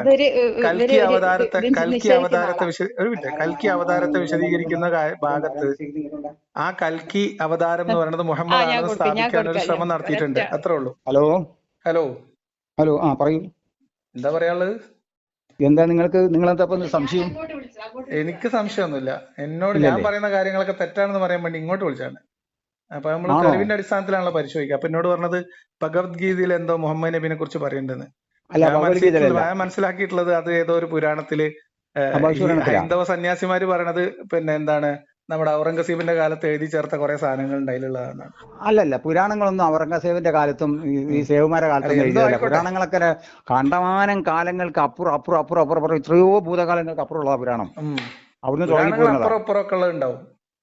പുരാണങ്ങളിൽ മനുഷ്യൻ ബാക്കി ഖുർആൻ ഒഴികെ ബാക്കി എല്ലാ ഗ്രന്ഥത്തിലും മനുഷ്യന്റെ കൈകടത്തൽ സാധ്യല്ലേ? ഖുർആനിലും കൈകടത്തൽ സാധ്യമാകുമായിരുന്നു, പക്ഷേ അത് സൃഷ്ടിച്ചപ്പോൾ തന്നെ അതിന്റെ സംവിധാനങ്ങൾ മാറ്റി വെച്ചിരിക്കുന്നു. കൈകടത്തൽ സാധ്യമല്ലേ എന്ന് ചോദിച്ചതാ. സാധ്യമാണ്. അപ്പൊ പിന്നെ നമ്മൾ പുരാണങ്ങൾ വെറുതെ തെളിവായിട്ട് എടുക്കാൻ പറ്റില്ലല്ലോ. നമ്മൾ ഖുർആനും ഹദീസിൽ നോക്കാം. അല്ല, ഇന്ന് പുരാണങ്ങൾ അവര് പറയുന്നുണ്ട്, അത് അവലംബമാക്കുന്നവര് പുരാണങ്ങൾ ഉപയോഗം ചെയ്യുന്നുണ്ട്. അതാ ഞാൻ പറഞ്ഞതേ. അപ്പൊ അതിപ്പം അത് വേണമെങ്കിൽ ഔറംഗസീബിനും തിരുത്തിക്കൂടെ എന്ന് വെക്കാം. ഇതിപ്പോ ഔറംഗസേബിനും നോക്കേണ്ട കാര്യമില്ല. നമ്മളെന്ന് പറഞ്ഞാല് ഔറംഗസീബിനും വേണമെങ്കിൽ കൈ കടത്തിക്കൂടെ പുരാണങ്ങളിൽ അന്നത്തെ കാലത്ത്? അത് പറ്റുമെന്ന് എനിക്കറിയില്ല. കാരണം പുരാണങ്ങൾ ഒരാൾ എഴുതിയിട്ട് പിന്നെ രണ്ടാമത് വേറൊരാൾ എഴുതുമ്പോൾ മാറ്റം വരൂലേ? പിന്നെന്താ, അതൊക്കെ മാറ്റാം. ഉസ്മാന്റെ ഖുർആനൊക്കെ കൂട്ടിയിട്ട് കത്തിച്ചില്ലേ, ഒറ്റ പ്രതി വെച്ചിട്ട് ബാക്കിയൊക്കെ കത്തിച്ചറിഞ്ഞില്ലേ? ഖുർആൻ പിന്നെ മാറ്റം വരുത്താൻ പറ്റൂല. കാരണം അതിൽ ഒരു അക്ഷരം മാറ്റം വരുത്തിയിട്ടുണ്ടെങ്കിൽ ഖുർആൻ തന്നെ മൊത്തം മാറിപ്പോകും. പ്രതികൾ കത്തിച്ചത് എന്തിനാ കാലത്ത്? ഖുർആൻ പ്രതികൾ തന്നെ ഈ രാജാക്കന്മാരുടെ കാലഘട്ടത്തിൽ അങ്ങനെ യുദ്ധങ്ങളൊക്കെ നടക്കുന്ന സമയത്ത് ഇപ്പൊ ഞാൻ പറയട്ടെ, ഇപ്പൊ വടക്കേ ഇന്ത്യയിൽ ഖുർആൻ കത്തിക്കുകയോ പള്ളി പൊളിക്കുകയോ ഒക്കെ ചെയ്യുന്നില്ലേ? ഞാൻ ചോദിച്ചത് ഖുർആൻ ഏകീകരിച്ചിട്ട് റസ്മുൽ ഉസ്മാനി ഉണ്ടാക്കിയിട്ട് ബാക്കിയൊക്കെ കത്തിച്ച് കളഞ്ഞതിന്റെ ബുട്ടൻസ് എന്തായിരുന്നു? അതായത് എല്ലാം ക്രോഡീകരിച്ചതിന് ശേഷം. അല്ല, ക്രോഡീകരണത്തിന്റെ മുമ്പ് ക്രോഡീകരിച്ച അഫ്സന്റെ കയ്യിൽ റെഡി ആയിട്ട് ഭദ്രമായിട്ടുണ്ടായിരുന്നു. ക്രോഡീകരിച്ചതിന് ശേഷം കത്തിച്ചിട്ടില്ല. അല്ല, ക്രോഡീകരിച്ചതിന് ശേഷം കത്തിച്ചിട്ടുണ്ട്. ഇല്ലല്ല, ഖുർആന്റെ ഒരു ക്രോഡീകരണം നടക്കുന്നത് അബൂബക്കറിന്റെ ഭരണകാലത്താണ്. ഉസ്മാൻ അഫ്ഫാന്റെ കാലത്ത് അല്ല. അതെ, നിങ്ങളങ്ങനെ ചരിത്രങ്ങൾ പലതും ഉണ്ടാവും. ഉസ്മാൻ അഫ്ഫാന്റെ കാലത്താണ് കേട്ടോളി. അബൂബക്കറിന്റെ കാലത്ത് ഖുർആൻ ക്രോഡീകരിക്കാൻ വേണ്ടി തീരുമാനിച്ചു. അതായത് റിദ്ദ വാറിന് ശേഷം അങ്ങോട്ടും ഇങ്ങോട്ടുള്ള അക്രമത്തിൽ മുസ്ലിങ്ങൾ കൊല്ലപ്പെട്ടു. അപ്പൊ അതിൽ പലരും ഖുർആൻ ഹൃദിസ്ഥമാക്കിയവരൊക്കെ ഉണ്ടായിരുന്നു. അപ്പൊ അതുകൊണ്ട് ഇങ്ങനെ പോയാൽ ശരിയാവില്ല എന്ന് ഉമറിന് തോന്നി. ഖലീഫയായ അബൂബക്കറിന്റെ അടുത്ത് ഉമർ കാര്യം അവതരിപ്പിച്ചു. ഉമർ പറഞ്ഞു, നബി പറയാത്തൊരു കാര്യം ഞാൻ ചെയ്യൂല. കാരണം ഖുർആൻ ഇങ്ങനെ ക്രോഡീകരിച്ച ഒരു പുസ്തക രൂപത്തിലാക്കണം എന്ന് മുഹമ്മദ് നബി പറഞ്ഞിട്ടില്ല. അതുകൊണ്ട് ഞാനത് ചെയ്യൂല എന്ന് പറഞ്ഞു. അപ്പം ഉമർ നിർബന്ധിച്ചു. കാരണം ഇങ്ങനെ പോയി കഴിഞ്ഞാൽ, യുദ്ധങ്ങൾ ഉണ്ടായാൽ, ഹാഫിളുമാർ കൊല്ലപ്പെട്ട് കഴിഞ്ഞാൽ ഇതിന്റെ ഖുർആന്റെ ഒരു സംരക്ഷണം, അതിലുള്ള ഒരു ആശങ്ക പ്രകടിപ്പിച്ചു. എന്ന് പറഞ്ഞാൽ അള്ളാഹു സംരക്ഷിച്ചോളൂ എന്ന് പറഞ്ഞത് ഉമറിന് എന്തോ അത്ര വിശ്വാസമില്ലായിരുന്നു തോന്നണം, എനിക്കറിയില്ല. അപ്പൊ എന്തായാലും ഉമറിന്റെ നിർബന്ധത്തിന് വഴങ്ങി അബൂബക്കർ സമ്മതിച്ചു. ഖുർആൻ എഴുത്തുകാരിൽ പ്രമുഖനായിരുന്നുള്ള ഒരു സഹാബിനെ വിളിച്ചു വരുത്തി. ഖുർആൻ ഏറ്റവും കൂടുതൽ ക്രോഡീകരിക്കുക എഴുതൊക്കെ പെട്ട ഒരു ചങ്ങാതി, അയാളുടെ പേര് ഞാൻ ഓർക്കണില്ല. അങ്ങനെ അയാളെ വിളിച്ചു. അയാൾ വന്നു. അയാൾ വന്നിട്ട് അബൂബക്കർ ഉമറിന്റെ അടുത്ത് വന്നു. ഇതേപോലെ അബൂബക്കർ ഉമറും കൂടി നിൽക്കുന്ന സമയത്ത് ഈ സാധനം പറഞ്ഞു. അപ്പൊ അയാൾ പറഞ്ഞു, നിങ്ങൾ എന്നോട് ആ ഉഹദ് മല തിരിച്ചു വെക്കാൻ പറഞ്ഞാൽ ഞാനത് ചെയ്തു തരാം. പക്ഷെ അതിനേക്കാളും മെന പിടിച്ചൊരു പണിയാണ്, അതിനേക്കാളും ഇടങ്ങേറ് പിടിച്ചൊരു പണിയാണ് ഇപ്പൊ നിങ്ങൾ എന്നോട് ഏൽപ്പിക്കുന്നത്. ഒന്ന്. രണ്ടാമത്തത്, ആദ്യം പറഞ്ഞ എതിർപ്പ് എന്ന് പറയുന്നത് മുഹമ്മദ് നബി ചെയ്യാൻ പറയാത്തൊരു കാര്യം ഞാൻ ചെയ്യൂല എന്നായിരുന്നു. എന്ന് പറഞ്ഞാൽ അങ്ങനെ മുഹമ്മദ് നബി ചെയ്യാൻ പറഞ്ഞിട്ടില്ലാത്തൊരു കാര്യം, മുഹമ്മദിന്റെ നിർദ്ദേശമില്ലാതെ അള്ളാഹുവിന്റെ സംരക്ഷണം എന്ന വാക്ക്, ഉറപ്പ് ഉമറിന് സംശയം ഉണ്ടായിട്ടാണ് എന്താ അള്ളാഹ്ക്കറിയാം. എന്തായാലും ഉമറിന്റെ നിർബന്ധ പ്രകാരം അബൂബക്കറിന്റെ കാലത്ത് ഖുർആൻ ക്രോഡീകരിക്കുകയും അതിന്റെ കൈയെഴുത്ത് പ്രതി ഉണ്ടാക്കുകയും അത് ഹഫ്സയുടെ കയ്യിൽ ഭദ്രമായി ഏൽപ്പിക്കുകയും ചെയ്തിട്ടുണ്ട്. ആരുടെ കയ്യിൽ? ഹഫ്സയുടെ കയ്യിലാണ് അബൂബക്കറിന്റെ കാലം കഴിയുമ്പോൾ ഉണ്ടായിരുന്നത്. മീൻസ് ഉസ്മാൻ ഖലീഫ ആയിരിക്കുമ്പോ ഹഫ്സയുടെ കയ്യിലുണ്ടായിരുന്ന ഖുർആൻ പ്രതി ഉണ്ട്. അപ്പൊ കൃത്യമായിട്ട് അബൂബക്കറിന്റെ കാലത്ത് ഖുർആൻ ക്രോഡീകരിച്ചിട്ടുണ്ട്. അതിനുശേഷം ഉസ്മാന്റെ കാലത്ത് പിന്നെ ക്രോഡീകരിച്ചതിന് പിന്നിൽ പല കഥകളുണ്ട്, പല ഗൂഢാലോചന സിദ്ധാന്തങ്ങളുണ്ട്, ഷിയാക്കൾക്ക് വേറെ അഭിപ്രായമുണ്ട്, പല കാര്യങ്ങളുണ്ട്. അപ്പൊ അതൊന്നും ഞാൻ എടുക്കുന്നില്ല. പക്ഷെ നിങ്ങൾ ഈ പറഞ്ഞ വാദം ഉസ്മാനാണ് ആദ്യം ഖുർആൻ ക്രോഡീകരിച്ചതെന്ന് പറഞ്ഞാൽ തെറ്റാണ്. മുഹമ്മദ് അബൂബക്കറിന്റെ കാലത്ത് ഖുർആൻ ക്രോഡീകരിക്കുകയും ഭദ്രമായിട്ടൊരു കോപ്പി അവിടെ ഉണ്ടാവുകയും ചെയ്തിരുന്നു. ഞാൻ പറയട്ടെ, പിന്നെ സാർ ഇപ്പൊ എന്ത് ചെയ്യുന്നേ? അത് പോട്ടെ, നിങ്ങള് ബദറിന്റെ ആളത്ത് കൊടുക്കി, നിങ്ങൾ വിളിച്ച ആളത്ത് കൊടുക്കി. സാർ ഇപ്പൊ എന്ത് ചെയ്യുന്നേ? ഞാനൊരു ബിസിനസ് ആണ്. എന്തൊരു ബിസിനസ് ആണോ? അത് ശരി. സാർ വായിക്കാറുണ്ടോ? അത്യാവശ്യം നന്നായി വായിക്കാറുണ്ട്. സാറ് എല്ലാം സാറുവിളി ഒഴിവാക്കിയിട്ട് എന്റെ പേര് ലിയാഖത്ത് എന്നാണ്, അത് വിളിച്ചോളി. ശരി, ലിയാഖത്ത് എല്ലാം വായിക്കണം. എല്ലാം വായിക്കാറുണ്ട്. ഒരു കാര്യത്തെ മാത്രം അടിസ്ഥാനമാക്കി നമ്മളെ വിചാരത്തെ ഒരു ഭാഗത്തേക്ക് മാത്രം ഉറപ്പിച്ചു ഉദാഹരണം പറഞ്ഞോളി. പഠിക്കുക. വായനയുടെ റേഞ്ച് ചെറിയ പ്രായം തൊട്ട് തന്നെ എനിക്ക് അങ്ങനെ ഒരു ശീലം ഉണ്ട്, എല്ലാം വായിക്കാം. ഉദാഹരണമായിട്ട് നമ്മളെ ബാലമംഗളം, ബാലഭൂമി, പൂമ്പാറ്റ തുടങ്ങി നമ്മളെ മനസ്സിനെ അന്തരീക്ഷത്തിന്റെ മലയാളം, അതങ്ങനെ തന്നെ മലയാള മനോരമ, മംഗളം വാരികകള്, മുത്തുച്ചിപ്പി, മുത്ത് എന്ന് പറയുന്ന പൈങ്കിളി വാരികകള്, ക്രൈം എന്ന് പറയുന്ന നോവല്, എങ്ങനെ തുടങ്ങി സകല സാധനം. പിന്നെ നാന, ചിത്രഭൂമി, അത് കഴിഞ്ഞിട്ട് മലയാളം എന്ന് പറയുന്ന ഭാഷാ പോഷിണി, മലയാളം വാരിക, കേരള ശബ്ദം, ഇന്ത്യ ടുഡേ, സെൻസിങ്, ഇങ്ങനെ കൈ കിട്ടുന്നതൊക്കെ വായിച്ചിരുന്നു. അങ്ങനെ വായനക്ക് ഭയങ്കര വൈവിധ്യം ഉണ്ടായിരുന്നു. എന്നാലേ ഇനി എന്താ വായിക്കണ്ടേ? ചരിത്രങ്ങൾ വായിക്കാം. ചരിത്രം കണ്ടമാനം ആൾക്കാർ ചരിത്രം എഴുതിയിട്ടുണ്ട്. ഞാൻ പക്ഷെ അഹ്ലു സുന്നത്ത് വൽ ജമാഅത്തിന്റെ ഔദ്യോഗിക അംഗീകാരമുള്ള ഗ്രന്ഥങ്ങൾ മാത്രം എടുക്കുള്ളൂ. വിമർശകരുടെ പുസ്തകം ഞാൻ എന്റെ ബൈക്ക് കൊണ്ടുവരും. എന്താ അറിയോ, വിമർശകർ എഴുതുമ്പോൾ അതിലൊരു വിമർശനം ഉണ്ടാവും. നമുക്കതൊന്നും വേണ്ട. നമ്മള് ഗ്രന്ഥം നല്ല ആധികാരികമായിട്ടുള്ള ഗ്രന്ഥങ്ങൾ എടുക്കുള്ളൂ. 5, 6, 11 ഉൾക്കൊള്ളുന്ന പരിശുദ്ധ ഖുർആന്റെ 6232 ആയത്ത് ഒതുങ്ങുന്ന ഇതാണ് പിന്നെ ഇസ്ലാം എന്ന് പറയുന്നത്. ഈ ഇസ്ലാമിനെ സമസ്തയുടെ കെയറോപ്പിൽ വ്യാഖ്യാനിച്ചിട്ടുണ്ട്, ജമാഅത്തിന്റെ കെയറോപ്പിൽ വ്യാഖ്യാനിച്ചിട്ടുണ്ട്. എന്തിന്റെ കെയറോപ്പിൽ വ്യാഖ്യാനിച്ചോട്ടെ? ഈ ഖുർആൻ വ്യാഖ്യാനിക്കണമെങ്കിൽ പുറത്തുനിന്നുള്ള സപ്പോർട്ടും ഗ്രന്ഥവും വേണം, ചരിത്രം പറയണമെങ്കിൽ. അതെ, അതങ്ങനെ വ്യാഖ്യാനിച്ചിട്ടുണ്ട് പലരും. ഖുർആൻ ആവണമെങ്കിൽ പുറത്തുനിന്നുള്ള സപ്പോർട്ട് വേണം. അല്ല, ഖുർആനാണ് പുറത്ത് സപ്പോർട്ടൊന്നും ആവശ്യമില്ല. വേണം. ഖുർആന് പുറത്തുനിന്ന് സപ്പോർട്ട്. ഖുർആൻ എന്ന് ആരെങ്ങളോട് പറഞ്ഞുതരാം? ഖുർആന്റെ ഈ പ്രപഞ്ചത്തിന്റെ സൃഷ്ടാവ് തന്നെയാണല്ലോ അതിന്റെ സപ്പോർട്ട്. ഞാൻ പറഞ്ഞത് ഖുർആൻ എങ്ങനെ ഉണ്ടായി എന്ന് പറയണമെങ്കിൽ ഖുർആൻ അല്ലല്ലോ വേണ്ടത്. അങ്ങനെയാണ് വേണ്ടത്? അല്ല, അങ്ങനെയാണ്. ഖുർആന് സപ്പോർട്ടിന്റെ ആവശ്യമില്ല. കാരണം ഖുർആൻ അല്ലാത്ത ഖുർആൻ എന്താന്ന് തിരിച്ചറിയണമെങ്കിൽ ഖുർആന്റെ പുറത്തുള്ള ഒരു ഗ്രന്ഥത്തിന്റെ സപ്പോർട്ട് വേണ്ട. എന്തെങ്കിലും പറയണേ? ഹദീസുകളെയും ചരിത്ര ഗ്രന്ഥങ്ങളെയും ഒക്കെ തള്ളിയിട്ട് ഖുർആന്റെ നിലനിൽപ്പ് സാധ്യമാണോ? ഖുർആൻ സാധ്യ. ഖുർആൻ നിലനിൽക്കും. ഖുർആൻ അന്ന് തൊട്ട് ഇന്ന് വരെ ലോകാവസാനം വരെ നിലനിൽക്കും. എങ്ങനെ സാധിക്കും? അപ്പൊ നിങ്ങൾ പറയും എങ്ങനെ ഖുർആൻ ഉണ്ടായത്? ഖുർആൻ അങ്ങനെ തന്നെ. ഖുർആൻ ദൈവ വെളിപാടാണ്. പറയൂ, എങ്ങനെ ദൈവ വെളിപാടാണെന്ന് എങ്ങനെ മനസ്സിലായി? ദൈവം പ്രവാചകനിലൂടെ സംസാരിച്ചു എന്ന് ആരാണ് പറഞ്ഞത്? പറയൂ. ആരാണ് പറയാത്തത്? അല്ല, എന്താ തെളിവ്? ആരാ പറയാത്തൊരു തെളിവ് പറയൂ സുഹൃത്തെ. നമ്മൾ ഖുർആൻ ദൈവികമാണ്, അല്ലെങ്കിൽ ഖുർആൻ പോട്ടെ, ഖുർആനാണ്, ഖുർആൻ മുഹമ്മദ് നബിയിലൂടെ അവതരിപ്പിക്കപ്പെട്ട പ്രപഞ്ച സൃഷ്ടാവിന്റെ വെളിപാടാണ് എന്ന് നമ്മൾ എന്ത് തെളിവിന്റെ അടിസ്ഥാനത്തിലാണ് മനസ്സിലാക്കുന്നത്? പറയൂ. ഞാൻ പറയാം, അത് പ്രപഞ്ച സൃഷ്ടാവിന്റെ വെളിപാടല്ല, അത് എന്റെ വെളിപാടാന്ന് ഞാൻ പറഞ്ഞ കഷ്ടം. ഇങ്ങനെയല്ല സംസാരിക്കുക, ഇങ്ങനെയല്ല സംസാരിക്കുക. ഞാൻ പറയൂ, പറയുന്നത് കേൾക്കൂ, നിങ്ങൾ സമാധാനത്തോടെ കേൾക്കൂ. ഖുർആൻ സ്വന്തം നിലക്ക് നിലനിൽക്കുമെന്നാണ് നിങ്ങളുടെ വാദം. പ്രപഞ്ച സൃഷ്ടാവ് ഈ പ്രപഞ്ചത്തിന്റെ പ്ലാൻ തയ്യാറാക്കിയിട്ട് പ്രപഞ്ച സൃഷ്ടാവ് നിർമ്മിച്ചതാണ് ഖുർആൻ എന്ന് നിങ്ങൾ എങ്ങനെ മനസ്സിലാക്കി? ഇതാണ് ചോദ്യം.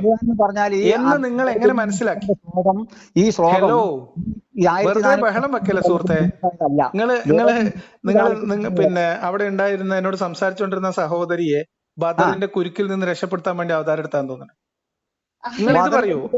അതായത് ഇപ്പൊ നിങ്ങൾ പറഞ്ഞോടത്ത് ഞാൻ നിൽക്കുകയാണ്, നിങ്ങൾ പറയുന്നിടത്ത് ഞാൻ ചോദിക്കുന്നത്, ഇത് പ്രപഞ്ച സൃഷ്ടാവായ ദൈവത്തിൽ നിന്നുള്ള വെളിപാടിന്റെ അടിസ്ഥാനത്തിൽ പ്രവാചകനായിരുന്ന മുഹമ്മദ് നബിയിലൂടെ അവതരിപ്പിക്കപ്പെട്ട വേദഗ്രന്ഥമാണ് എന്ന് നമ്മൾ എവിടെ നിന്ന് എങ്ങനെയാണ് മനസ്സിലാക്കുന്നത്? ഞാൻ അങ്ങനെ വിശ്വസിക്കുന്നു. വിശ്വാസമല്ല സുഹൃത്തെ ചോദിച്ചത്, തെളിവാണ് ചോദിച്ചത്. നിങ്ങൾ വിശ്വസിക്കുന്നു, നിങ്ങൾ പഠിച്ചതാണ് നിങ്ങൾ പറയുന്നത്. തെളിവാണ് ഞാൻ ചോദിച്ചത്. ഇതിനനുസരിച്ച് എനിക്ക് ഞാൻ പഠിച്ചത്, നിങ്ങൾ എവിടുന്നാണ് പഠിച്ചത്? അതാണ് ചോദിക്കുന്നത്. ഞാൻ പഠിച്ചത് ഗ്രന്ഥങ്ങളിലൂടെ. ഏത് ഗ്രന്ഥങ്ങളിലൂടെ? ഏത് ഗ്രന്ഥത്തിലൂടെ? അത് ഗ്രന്ഥം ഏതാണ് ഇപ്പൊ നിങ്ങളോട് പറഞ്ഞത്? ഏതെങ്കിലും ഗ്രന്ഥം പറയൂ. നിങ്ങൾ എങ്ങനെ മനസ്സിലാക്കി? ഞാൻ പറയുന്നത് ഖുർആൻ ദൈവികമാണ് എന്ന് മനസ്സിലാക്കണമെങ്കിൽ, അത് വിശ്വസിക്കുന്ന ആൾക്ക് പോലും ഖുർആനെ മനസ്സിലാക്കണമെങ്കിൽ പുറത്തുനിന്നുള്ള ഗ്രന്ഥത്തിന്റെ സപ്പോർട്ട് വേണമെന്നാണ് ഞാൻ പറഞ്ഞത്. ഇപ്പൊ നിങ്ങൾ ഏതോ ഒരു ഗ്രന്ഥത്തിന്റെ പേര് പറയണു, ആ ഗ്രന്ഥം ഏതാണ്? ദൈവിക ഗ്രന്ഥമാണെന്ന് മനസ്സിലാക്കാൻ എനിക്ക് പുറത്തുനിന്നുള്ള ഗ്രന്ഥം ആവശ്യമാണ്. വേണ്ട, എനിക്ക് ആവശ്യമില്ല. അല്ലെങ്കിൽ എങ്ങനെയാണ് നിങ്ങൾ മനസ്സിലാക്കിയത്? പറഞ്ഞു അന്ന് പറയൂ, എങ്ങനെയാ മനസ്സിലാക്കി? എനിക്കിപ്പോ നിങ്ങളോട് പറയേണ്ട ആവശ്യമില്ല. നിങ്ങൾ ഫോൺ വേറെ എന്നെ വിളിച്ച ആളെടുത്ത് കൊടുക്കൂ, ആ ബദറിന്റെ കാര്യം തീരുമാനാക്കട്ടെ. നിങ്ങൾ പിന്നെ നിങ്ങൾ എന്നോട് പറയാൻ നോക്കൂ. നിങ്ങൾ വളരെ പ്രധാനപ്പെട്ട ചോദ്യങ്ങളോട് ചോദിക്കുമ്പോൾ അത് എന്നോട് പറയേണ്ട ആവശ്യമില്ലാത്ത ഒരാള് നിങ്ങളോട് ഞാൻ എന്തിനു സംസാരിക്കണം? നല്ലൊരു പ്രധാനപ്പെട്ട ചോദ്യത്തിന് മറുപടി പറയുന്ന ഘട്ടത്തിൽ അത് എനിക്ക് എന്നോട് പറയേണ്ട കാര്യമില്ല എന്ന് പറയുന്ന ആളോട് ഞാൻ എന്തിനു സംസാരിക്കണം? എനിക്ക് 80ാമത്തെ വയസ്സിലാണ് ഞാനിപ്പോ നിൽക്കുന്നത്. നിങ്ങൾ 90 കാര്യമൊന്നുമില്ല, ഇനി 19 ആയാലും എന്നെ സംബന്ധിച്ച് പ്രശ്നമില്ല. ഞാൻ മനുഷ്യരുടെ പ്രായം വെച്ചിട്ടൊന്നും ആൾക്കാരെ അങ്ങനെ, പ്രായം കൂടിയ ആൾക്കാരോട് റെസ്പെക്ട് ഉണ്ട്, അത്രേ ഉള്ളൂ. നിങ്ങൾ വിശ്വസിക്കുന്നത് നിങ്ങളുടെ വിശ്വാസത്തിന്റെ അടിസ്ഥാനത്തിലാണ് നിങ്ങൾ സംസാരിക്കുക. അല്ല, ഞാൻ വിശ്വാസത്തിന്റെ അടിസ്ഥാനത്തിലല്ല, ഞാൻ തെളിവുകളുടെ അടിസ്ഥാനത്തിലാണ് മനസ്സിലാക്കുക. നിങ്ങൾക്കും എനിക്കും പരിശോധിക്കാൻ, ഇത് കേൾക്കുന്ന മൂന്നാമത്തെ ഒരാൾക്കും പരിശോധിക്കാൻ പറ്റുന്ന തെളിവുകളുടെ അടിസ്ഥാനത്തിലാണ് പരിശോധിക്കുക. അല്ല, മൂന്നാമത്തെ ആൾക്ക് വേണേ പരിശോധിക്കാം, നമുക്കിനി പരിശോധിക്കാൻ കഴിയും. നമ്മൾ പരിശോധന കഴിഞ്ഞു. എന്നെങ്കിൽ നിങ്ങളാണ് ഗ്രന്ഥം എനിക്ക് പറഞ്ഞുതരൂ, ഞാൻ പരിശോധിക്കും. നിങ്ങൾക്ക് ആ ഗ്രന്ഥം നിങ്ങൾ വായിക്കുന്ന ആളല്ലേ, എന്താ പറയാനാ? നിങ്ങൾ പറയൂ. ഖുർആൻ ദൈവികമാണ് എന്ന് നിങ്ങൾ മനസ്സിലാക്കാൻ ഗ്രന്ഥം ആവശ്യമില്ല എന്ന് പറഞ്ഞ നിങ്ങൾ ബഹളം ഉണ്ടാക്കൽ ഒരു നല്ല കലാപരിപാടിയല്ല. മനസ്സിലാക്കി സംസാരിക്കുമ്പോ നമ്മളൊരു കാര്യം അങ്ങോട്ടും ഇങ്ങോട്ടും മനസ്സിലാകാൻ വേണ്ടിയിട്ടാണല്ലോ സംസാരിക്കുന്നത്, അല്ലേ? അപ്പൊ ഞാൻ നിങ്ങളോട് ചോദിച്ചപ്പോ നിങ്ങൾ ആദ്യം ഞാൻ പറഞ്ഞു, ഗ്രന്ഥം ഖുർആനിനെ മനസ്സിലാക്കണമെങ്കിൽ പുറത്തുനിന്നൊരു ഗ്രന്ഥത്തിന്റെ സപ്പോർട്ട് വേണ്ടി വരും. ഖുർആന് സ്വന്തം നിലക്ക് നിലനിൽപ്പില്ല. അത് ഖുർആൻ ദൈവികമാണെന്ന് സ്ഥാപിക്കണമെങ്കിൽ മുഹമ്മദ് നബിയെ സ്ഥാപിക്കണം. മുഹമ്മദ് നബിയുടെ മുഹമ്മദ് നബിയുടെ ഹിറാ ഗുഹയിലേക്കുള്ള മുഹമ്മദ് നബിയുടെ ഹിറാ ഗുഹയിലേക്കുള്ള യാത്ര സ്ഥാപിക്കണം. ജിബ്രീൽ വന്നതും ബാക്കി കാര്യങ്ങൾ സ്ഥാപിക്കണം. ഇതിന് നമുക്ക് ചരിത്രത്തിന്റെ, ഹദീസിന്റെ ഒക്കെ തെളിവുകൾ ആവശ്യമുണ്ട്. നിങ്ങൾ ബഹളം വെച്ചിട്ട് വല്ല കാര്യമുണ്ടോ? മുഹമ്മദ് നബി ഹിറാ ഗുഹയിൽ പോയെന്ന് ആരാ പറഞ്ഞേ? നിങ്ങൾ പറയൂ. നിങ്ങൾ വിശ്വസിക്കുന്നില്ല. ശരി, അപ്പൊ നിങ്ങൾ എങ്ങനെയാണ് ഖുർആൻ ഉണ്ടായതെന്ന് വിശ്വസിക്കുന്നത്? ഞാന് വിശ്വസിക്കുന്നത് ഖുർആൻ ഈ അന്തരീക്ഷത്തിൽ ഇങ്ങനെ ദൈവിക വെളിപാടായിട്ട് ഈ അന്തരീക്ഷത്തിൽ ഇങ്ങനെ ഒഴുകി ഇങ്ങനെ വന്നു ദൈവത്തിന്റെ പ്രവാചകനിലൂടെ. അത് അവസാനം അച്ചടി മെഷീൻ കണ്ടുപിടിച്ചിട്ട് ഒരു ദിവസം ചെന്നപ്പോ പ്രസ്സിലുണ്ട് നല്ല പച്ച ചട്ടയൊക്കെയുള്ള ഒരു ഖുർആൻ ഇങ്ങനെ പ്രിന്റ് ആയി കിടക്കുന്നത്, അല്ലേ? ശരി, എന്നാ ശരി, എന്നാ നിങ്ങള് മറ്റേ ആൾക്ക് കൊടുക്കുക. ആ ബദർ ഒന്ന് പറഞ്ഞു തീർക്കട്ടെ, എനിക്ക് വേറെ പണി.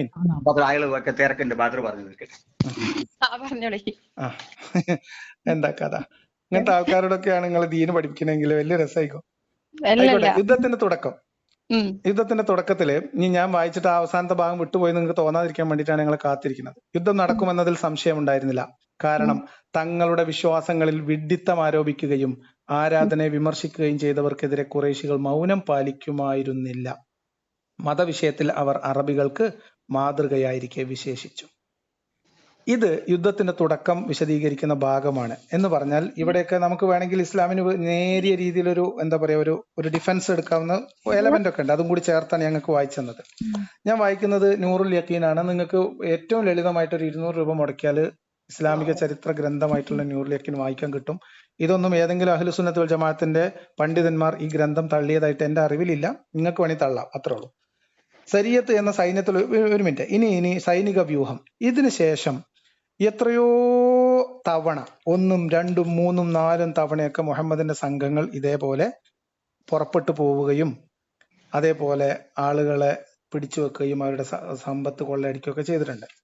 ഇതില് യുദ്ധം എന്ന് എഴുതി വെച്ചിട്ടുള്ള അല്ലെങ്കിൽ പടയൊരുക്കം എന്ന് എഴുതിയിട്ടുള്ള ഹിജ്റ 2-ാം വർഷം വദ്ദാൻ പടയൊരുക്കം, ഖുറൈശികളുടെ വാണിജ്യ സംഘത്തെ നേരിടാൻ വേണ്ടി ഹിജ്റ 2-ാം വർഷത്തിൽ നിന്ന് 12 ദിവസം പിന്നിട്ട ശേഷം, ആലോചിക്കണം, ഈ 2 വർഷത്തിന് ശേഷം, 1.5 വർഷത്തിന് ശേഷം കേട്ടോ, സഅദ് ബിൻ ഉബാദയെ മദീനയിൽ തന്റെ പ്രതിനിധിയായി നിശ്ചയിച്ച റസൂൽ പുറപ്പെട്ടു. കൊടിവീഴ് പിടിച്ചിരുന്നത് പിതൃവ്യൻ ഹംസയാണ്. അങ്ങനെ വദ്ദാൻ എന്ന സ്ഥലത്തെത്തി. സംഘം നേരത്തെ കടന്നുപോയി കഴിഞ്ഞിരുന്നതിനാൽ അവിടെ വെച്ച് ഒരു യുദ്ധത്തെ നേരിടേണ്ടി വന്നില്ല. അതായത് കച്ചവടത്തിന് പോകുന്ന ആളുകളെ ആക്രമിക്കാൻ വേണ്ടി പടയൊരുങ്ങി കൊടിയും പിടിച്ചു പോവുക. എന്നിട്ട് ഇവര് ചെന്നപ്പോഴത്തേക്ക് അവര് കച്ചവട സംഘം രക്ഷപ്പെട്ടു പോയതുകൊണ്ട് യുദ്ധം നേരിടേണ്ടി വന്നില്ല. എന്തൊക്കെ എഴുത്ത് എന്നാലോചിച്ചോക്ക്. ഈ യാത്രയിൽ ബനി ലംറ ഗോത്രക്കാരുമായി റസൂൽ ഒരു ഉടമ്പടിയിൽ ഏർപ്പെടുകയുണ്ടായി. അവർക്ക് സംരക്ഷണം നൽകുമെന്നും മുസ്ലിങ്ങൾ സഹായ അഭ്യർത്ഥന നടത്തിയാൽ അവർ ഇങ്ങോട്ടും സഹായിക്കണമെന്നുമായിരുന്നു ഉടമ്പടി. 15 ദിവസത്തെ യാത്രയ്ക്ക് ശേഷം നബിയും മറ്റു സത്യവിശ്വാസികളും മദീനയിലേക്ക് തിരിച്ചു വന്നു. അത് കഴിഞ്ഞിട്ട് ബുവാത്ത് യുദ്ധം. ഉമയ്യത്ത് ബിൻ ഖലഫിന്റെ നേതൃത്വത്തിൽ ഖുറൈശികൾ ഉൾപ്പെടുന്ന ഒരു സംഘം ഷാമിൽ നിന്ന് മടങ്ങി വരുന്നുണ്ട വിവരം വദ്ദാനിൽ നിന്നും മടങ്ങിയെത്തി ഏറെ കൊഴിയുന്നതിന് മുമ്പായി, അതായത് അങ്ങോട്ട് പോയ സംഘം തിരിച്ചു വരുന്നു എന്ന് മനസ്സിലായി. 2500 ഒട്ടകങ്ങൾ ഉണ്ടായിരുന്നു അത്രേ അതിൽ. അപ്പോൾ 200 മുഹാജിറുകളെയും കൂട്ടി, ആലോചിക്കണം, 200 മുഹാജിറുകളെയും കൂട്ടി നബി അവരെ തടയാൻ പുറപ്പെട്ടു.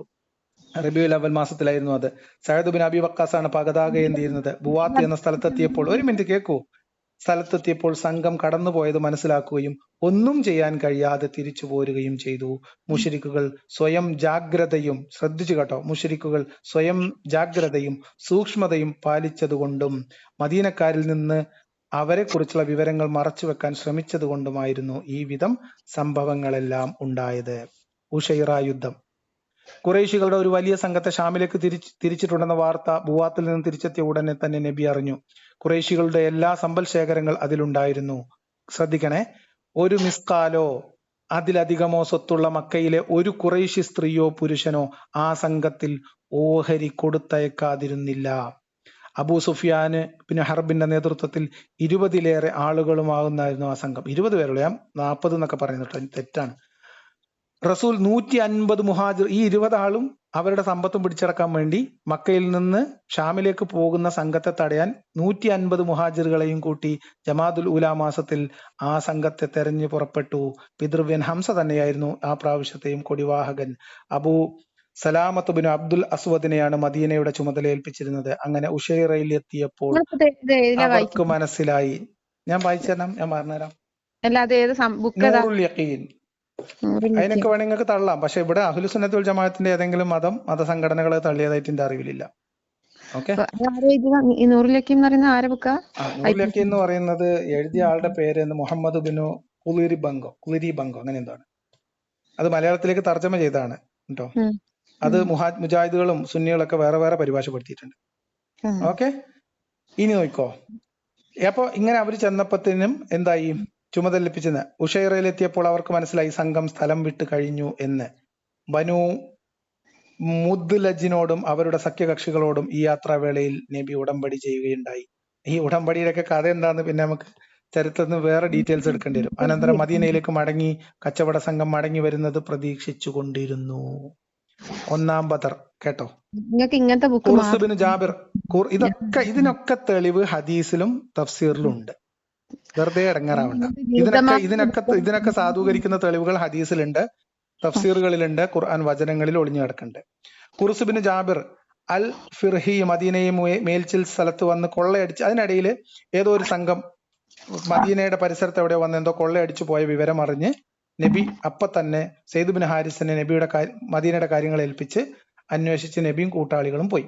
അലി ബിൻ അബി താലിബിനെ കൊണ്ടാണ് ആ പ്രാവശ്യം കൊടി പിടിപ്പിച്ചത്. അങ്ങനെ സഫ്വാൻ എന്ന സ്ഥലം വരെ സഞ്ചരിച്ച് അയാളെ പിടികിട്ടാത്തതിനാൽ ഒരു യുദ്ധത്തിൽ ഏർപ്പെടാതെ തിരിച്ചു പോരേണ്ടി വന്നു. ഈ പടനീക്കത്തിന് 1-ാം ബദർ എന്ന് പറയപ്പെടുന്നു. ഇനി അതിനുശേഷം നിയുക്ത സൈന്യം.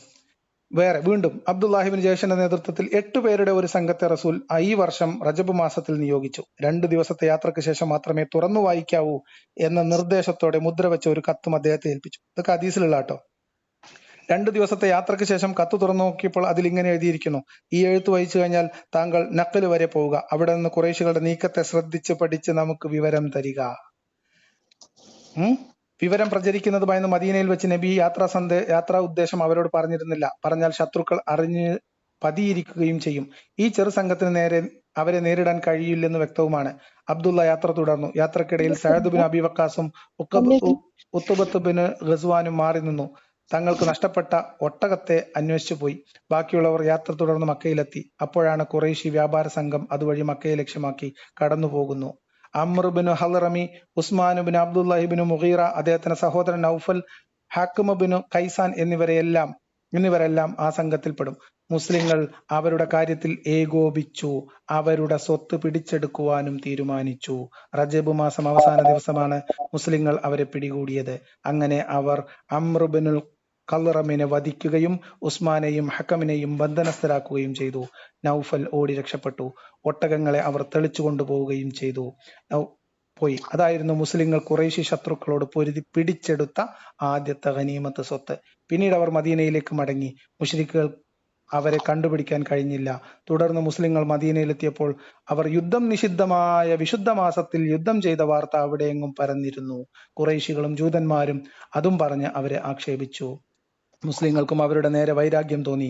ഈ വിശുദ്ധ മാസത്തിൽ യുദ്ധം ചെയ്യാൻ ഞാൻ നിങ്ങൾക്ക് കൽപ്പന നൽകിയിരുന്നില്ലല്ലോ എന്ന് നബി അവരോട് പറഞ്ഞു.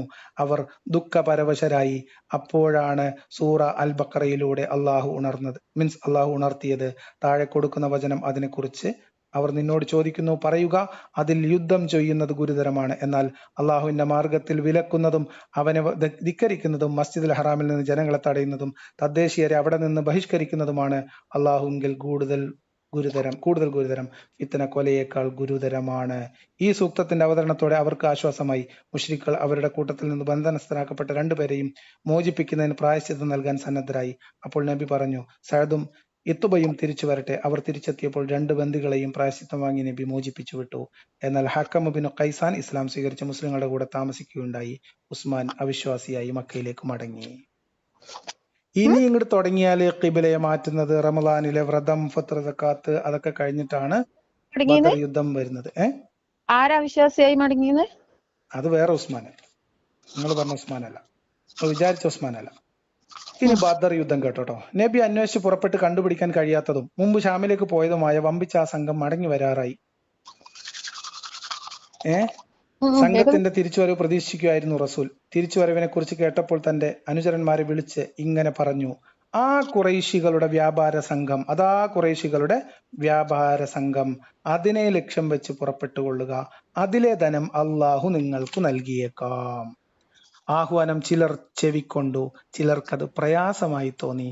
റസൂൽ യുദ്ധം ചെയ്യാൻ ഉദ്ദേശിച്ചിട്ടില്ലെന്നാണ് അവർ കരുതിയത്. എന്നാൽ റസൂൽ ഇതൊന്നും പ്രശ്നമാക്കാതെ തുടർന്ന് പറഞ്ഞു: വാഹനം കൂടെയുള്ളവർ നമ്മുടെ കൂടെ തന്നെ കയറിക്കൊള്ളുക. അപ്പോൾ വാഹനം സ്ഥലത്തില്ലാത്തവരും അത് വരുന്നത് വരെ കാത്തു നിൽക്കുകയുണ്ടായില്ല. ഇങ്ങനെ പറഞ്ഞ് ഇതിന്റെ യുദ്ധത്തിനുള്ള ഒരുക്കാണ് കേട്ടോ. ഒരുപാട് ഇങ്ങനെ പറഞ്ഞു പോകുന്നുണ്ട്, ഇത് കുറെ ഉണ്ട്. കച്ചവട സംഘത്തെ ലക്ഷ്യമാക്കിക്കൊണ്ട് മാത്രമാണ് നബി സല്ലല്ലാഹു അലൈഹി വസല്ലം പുറപ്പെട്ടത്. അങ്ങനെ മദീനക്ക് പുറത്ത് ബുയൂത്ത് സുഖിയായിൽ താവളമടിച്ച് സൈന്യത്തെ നിരീക്ഷിക്കുകയായിരുന്നു. യുദ്ധം ചെയ്യാനാത്തവരെ തിരിച്ചയക്കുകയും ചെയ്തു. പിന്നീട് വ്യാപാര സംഘത്തെ വിവരങ്ങൾ ചോർത്തിയെടുക്കാൻ 2 പേരെ റസൂൽ നിയോഗിച്ചു. ഇതൊക്കെ ആലോചിക്കുന്നത് 20 പേരടങ്ങുന്ന മനുഷ്യരെ നേരിട്ട് അവരുടെ സമ്പത്ത് കൊള്ളയടിക്കാൻ വേണ്ടിയിട്ടാണ് കേട്ടോ. ഞാൻ എഴുതി വെച്ചതല്ല, നബി പറയുന്നത് ആ സമ്പത്ത് അള്ളാഹു നിങ്ങൾക്ക് നൽകിയേക്കാം എന്നാണ്. ഖുറൈശികളുടെ കയ്യിലുള്ള സമ്പത്ത് അള്ളാഹു ഇങ്ങനെ ഒരു മായാജാലം കാണിച്ച് മദീനയിലേക്ക് എത്തിച്ചു കൊടുക്കല്ല. ഇവര് സൈന്യത്തെ നിരീക്ഷിച്ച് അവരെ ആക്രമിക്കാൻ കെൽപ്പുള്ളവരെ നിർത്തി ബാക്കിയുള്ളവർ തിരിച്ചു പറഞ്ഞാൽ നബി എല്ലാ തയ്യാറെടുപ്പും നടത്തണം. 20 ആളെ നേരിടാനാണ് ഈ 313 ആള് പോയത്. അതെ, ഇതാണ് ബദർ യുദ്ധം. ഇത് വായിച്ചോളൂ. ഇതിങ്ങനെ വായിച്ചു പോയി കഴിഞ്ഞാൽ നമ്മള് ശരിക്കും അന്തം വിട്ടു പോകും. ഇത് ഒരു ഗ്രന്ഥമല്ല. ഇതിപ്പോ നമുക്ക് വേണമെങ്കിൽ ഒരു ഗ്രന്ഥം തള്ളാം. അപ്പൊ സഹീഹ് മുസ്ലിം എന്ത് ചെയ്യും? ഇസ്ലാമിനോട് വിരോധമുള്ള ആരും എഴുതിണ്ടാക്കിയിട്ട് അങ്ങനെയാണെങ്കിൽ ഇസ്ലാമിനോട് വിരോധമുള്ള ഒന്നാമത്തെ ആള് ബുഖാരിയാണ്, രണ്ടാമത്തെ ആള് മുസ്ലിമും, മൂന്നാമത്തെ ആള് അള്ളാഹ് തന്നെയാണ്. ഖുറാനിൽ കേട്ട് കഴിഞ്ഞാൽ ഇസ്ലാമിനോട് വിരോധം ഉണ്ടാവാൻ സാധ്യതയുള്ള എന്തൊക്കെ സാധനങ്ങൾ അതിനകത്തുണ്ട്. നിങ്ങളിപ്പോ ഞാൻ ഈ വായിച്ച അത്രയും ഭാഗം അതിനു മുമ്പ് കേട്ടിട്ടുണ്ടോ അങ്ങനെ ഒരു സംഭവം? ഇല്ല കേട്ടിട്ടില്ല. അപ്പൊ നിങ്ങൾ എന്ത് ചെയ്യണം, നിങ്ങൾ ആദ്യം പോയിട്ട് ഞാൻ ഇനിയും പഠിക്കാൻ തയ്യാറാണ്. നിങ്ങൾ തെളിവ് അയച്ചെന്ന് ഇനി നോക്കും, അത് നമുക്ക് കുഴപ്പമില്ല. പക്ഷെ തെളിവ് വേണം. വെറുതെ നിങ്ങൾ ആഗ്രഹ ചിന്തയുടെ അടിസ്ഥാനത്തിൽ ആശയം രൂപീകരിക്കാൻ പറ്റില്ല. അല്ല അതില്ലേ പിന്നെ നിങ്ങൾ പറഞ്ഞ ഇത് കേട്ടിട്ടുണ്ടോന്ന് വെച്ചാൽ ഇതില് കുറെ ഭാഗങ്ങൾ നമ്മൾ ബദർ യുദ്ധത്തിന്റെ ആ ചരിത്രം പഠിക്കുന്നതിൽ അത് നമ്മൾ താരീഖൊക്കെ മദ്രസ പഠിക്കുമ്പോൾ ഉസ്താദ്മാര് പറഞ്ഞ താരീഖാണ് യഥാർത്ഥ ചരിത്രം എന്ന് വിചാരിച്ചതിന്റെ പ്രശ്നമാണ്. എനിക്കും ഈ പ്രശ്നം ഉണ്ടായിരുന്നേ, എനിക്കും ഇതേ പ്രശ്നം ഉണ്ടായിരുന്നു. നിങ്ങൾ ഇപ്പൊ നിൽക്കുന്ന മാനസികാവസ്ഥ എനിക്ക് നന്നോണം മനസ്സിലാകുന്നേ. കാരണം ഈ അവസ്ഥയിലൂടെയൊക്കെ കടന്നു വന്ന ആളാണ് ഞാനും, മനസ്സിലായോ? അല്ലാതെ ഞാൻ ഒരു സുപ്രഭാതത്തില് ആകാശത്ത് നിന്ന് പൊട്ടി മുർത്തതായി താഴത്തേക്ക് വീണ ആളല്ലല്ലോ. ഞാൻ നല്ലോണം മുസ്ലിമായി ജനിച്ച്, ഇനി ഞാൻ നിങ്ങളോട് ഇത് പറയുമ്പോ പറഞ്ഞുതരാം. ഞാൻ നിങ്ങളോട് ഇതിനു മുമ്പ് പറഞ്ഞിട്ടുണ്ട് തന്നെ ഓർമ്മ. മദീനത്തെ പള്ളിയിൽ സുജൂദിൽ കിടന്ന് ഞാൻ നിലവിളിച്ചിട്ടുണ്ട് ഈമാൻ ഉറപ്പിച്ചു തരണമെന്ന്. പക്ഷെ ഗ്രന്ഥം വായിക്കാൻ നിർത്തണം ഈമാനോട് ഉറക്കണമെങ്കിൽ. യാഥാർത്ഥ്യത്തിന്റെ നേരെ കണ്ണടച്ചിട്ടല്ലാതെ നമുക്ക് ഈമാൻ നിലനിർത്താൻ കഴിയൂലെന്ന്. ഒന്നുകിൽ അത് വായിക്കരുത്, അല്ലെങ്കിൽ അത് മൈൻഡ് ചെയ്യരുത്, അല്ലെങ്കിൽ ആ ഭാഗത്തേക്ക് ചിന്തിക്കരുത്. വായിക്കുകയും അറിയുകയും യാഥാർത്ഥ്യ ബോധത്തോടെ കാര്യങ്ങളെ കാണുകയും ചെയ്താൽ ഈമാൻ ഫസാദാവും. നിങ്ങൾ എന്നോട് തർക്കി, ഞാൻ നിങ്ങളോട് മുന്നറിയിപ്പായിട്ട് പറയാം, നിങ്ങൾ എന്നോട് ഈ വിഷയങ്ങളിൽ ഒരു 5-6 തവണ സംസാരിച്ചു കഴിഞ്ഞാൽ നിങ്ങൾ ഈമാനിന്റെ ഇളക്കം 100% ഉറപ്പാണ്. കാരണം നമ്മൾ മനുഷ്യരാണ്, സത്യസന്ധത ഉള്ളിലുള്ള ആളുകളാണ്. ബൈ ഡിഫോൾട്ട് ബൈ ഡിഫോൾട്ട് നമ്മൾക്ക് സത്യത്തിനോടൊരു ഇതുണ്ട്, കമ്മിറ്റ്മെന്റ് ഉണ്ട്. അതുകൊണ്ട് സത്യം മനസ്സിലാക്കുമ്പോൾ ഉള്ളിന്റെ ഉള്ളിൽ ഒരു പെടപ്പ് വരും. ആ പെടപ്പാണ് ഈമാൻ ഇളകുന്നതിന്റെ ഒന്നാമത്തെ ലക്ഷണം. പടച്ചോനെ എന്താ ഇപ്പൊ ഈ കേൾക്കണെന്ന് ഒരു ആന്തല് വരും, ഒരു കാളല്. അങ്ങനെയാണ് ഈമാൻ ഇളകുക. അതാണ് നമ്മളെ ചെറിയ പാൽപ്പല്ല് പിന്നെ ഇളകുന്നതിന്റെ തുടക്കല്ലേ, അതേപോലത്തെ ഒരു സിറ്റുവേഷൻ ആയിക്കോ. അത് ചെറിയൊരു വേദനയൊക്കെ ഉണ്ടാവും.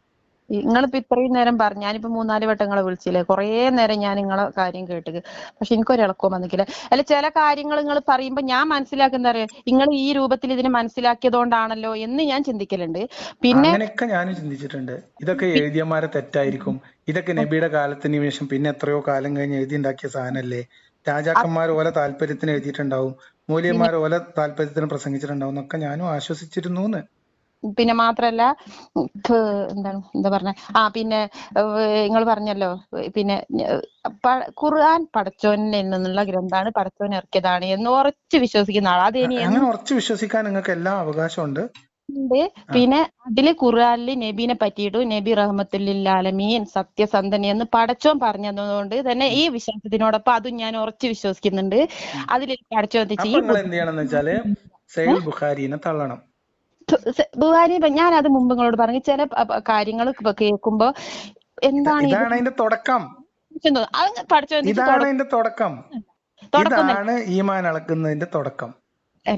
നിങ്ങളെ ഭാഷയിൽ പറഞ്ഞാൽ ഇൻഷാ അല്ലാഹ് 2-3 കൊല്ലം കഴിഞ്ഞ് നിങ്ങൾ ഈ പഠനവും വായനയും തർക്കമൊക്കെ തുടരൂ. നമ്മൾ എവിടെ എത്തും നമുക്ക് നോക്കാം, നമുക്ക് എവിടെയെങ്കിലും വെച്ച് കാണാം. ഇന്നത്തേക്ക് അവസാനിപ്പിക്കട്ടെ. ഞാൻ ഞായറാഴ്ചയാണ്, ഞാൻ ഫാമിലിയുടെ കൂടെ സ്പെൻഡ് ചെയ്യേണ്ട ദിവസമാണ്. ആയിക്കോട്ടെ ശരി. എന്തായാലും ഈ പ്രപഞ്ചത്തിനൊരു സൃഷ്ടാവ്, അതൊക്കെ ഉണ്ടായിക്കോട്ടെ, നമുക്ക് കുഴപ്പമില്ല, നമുക്ക് കുഴപ്പമില്ല, അതൊന്നും കുഴപ്പമില്ല. പ്രപഞ്ചത്തിന് സൃഷ്ടാവും സൃഷ്ടാവിന് ഒരു അസിസ്റ്റന്റും ഒക്കെ ഉണ്ടായിക്കോട്ടെ, അതിനൊന്നും കുഴപ്പമില്ല നമുക്ക്. ഇനി അയാൾക്ക് ഒരു ഭാര്യയും 2 കുട്ടികളുണ്ടെങ്കിലും നമുക്ക് കുഴപ്പമില്ല. നമ്മളെന്തിനാ അതിലൊക്കെ ഇടപെടണേ? ആയിക്കോട്ടെ, എന്തായാലും ശരി. അപ്പൊ ഇതില് ഞാൻ ഇങ്ങനെ വിശ്വസിച്ച് അങ്ങനെ പോയിക്കോളി, അതാണ് നിങ്ങൾക്ക് നല്ലത്. ശരി, ഇന്ന് ഞാൻ വിശ്വസിക്കുന്നത് മാറ്റം വരൂലാന്ന്. ഓക്കെ.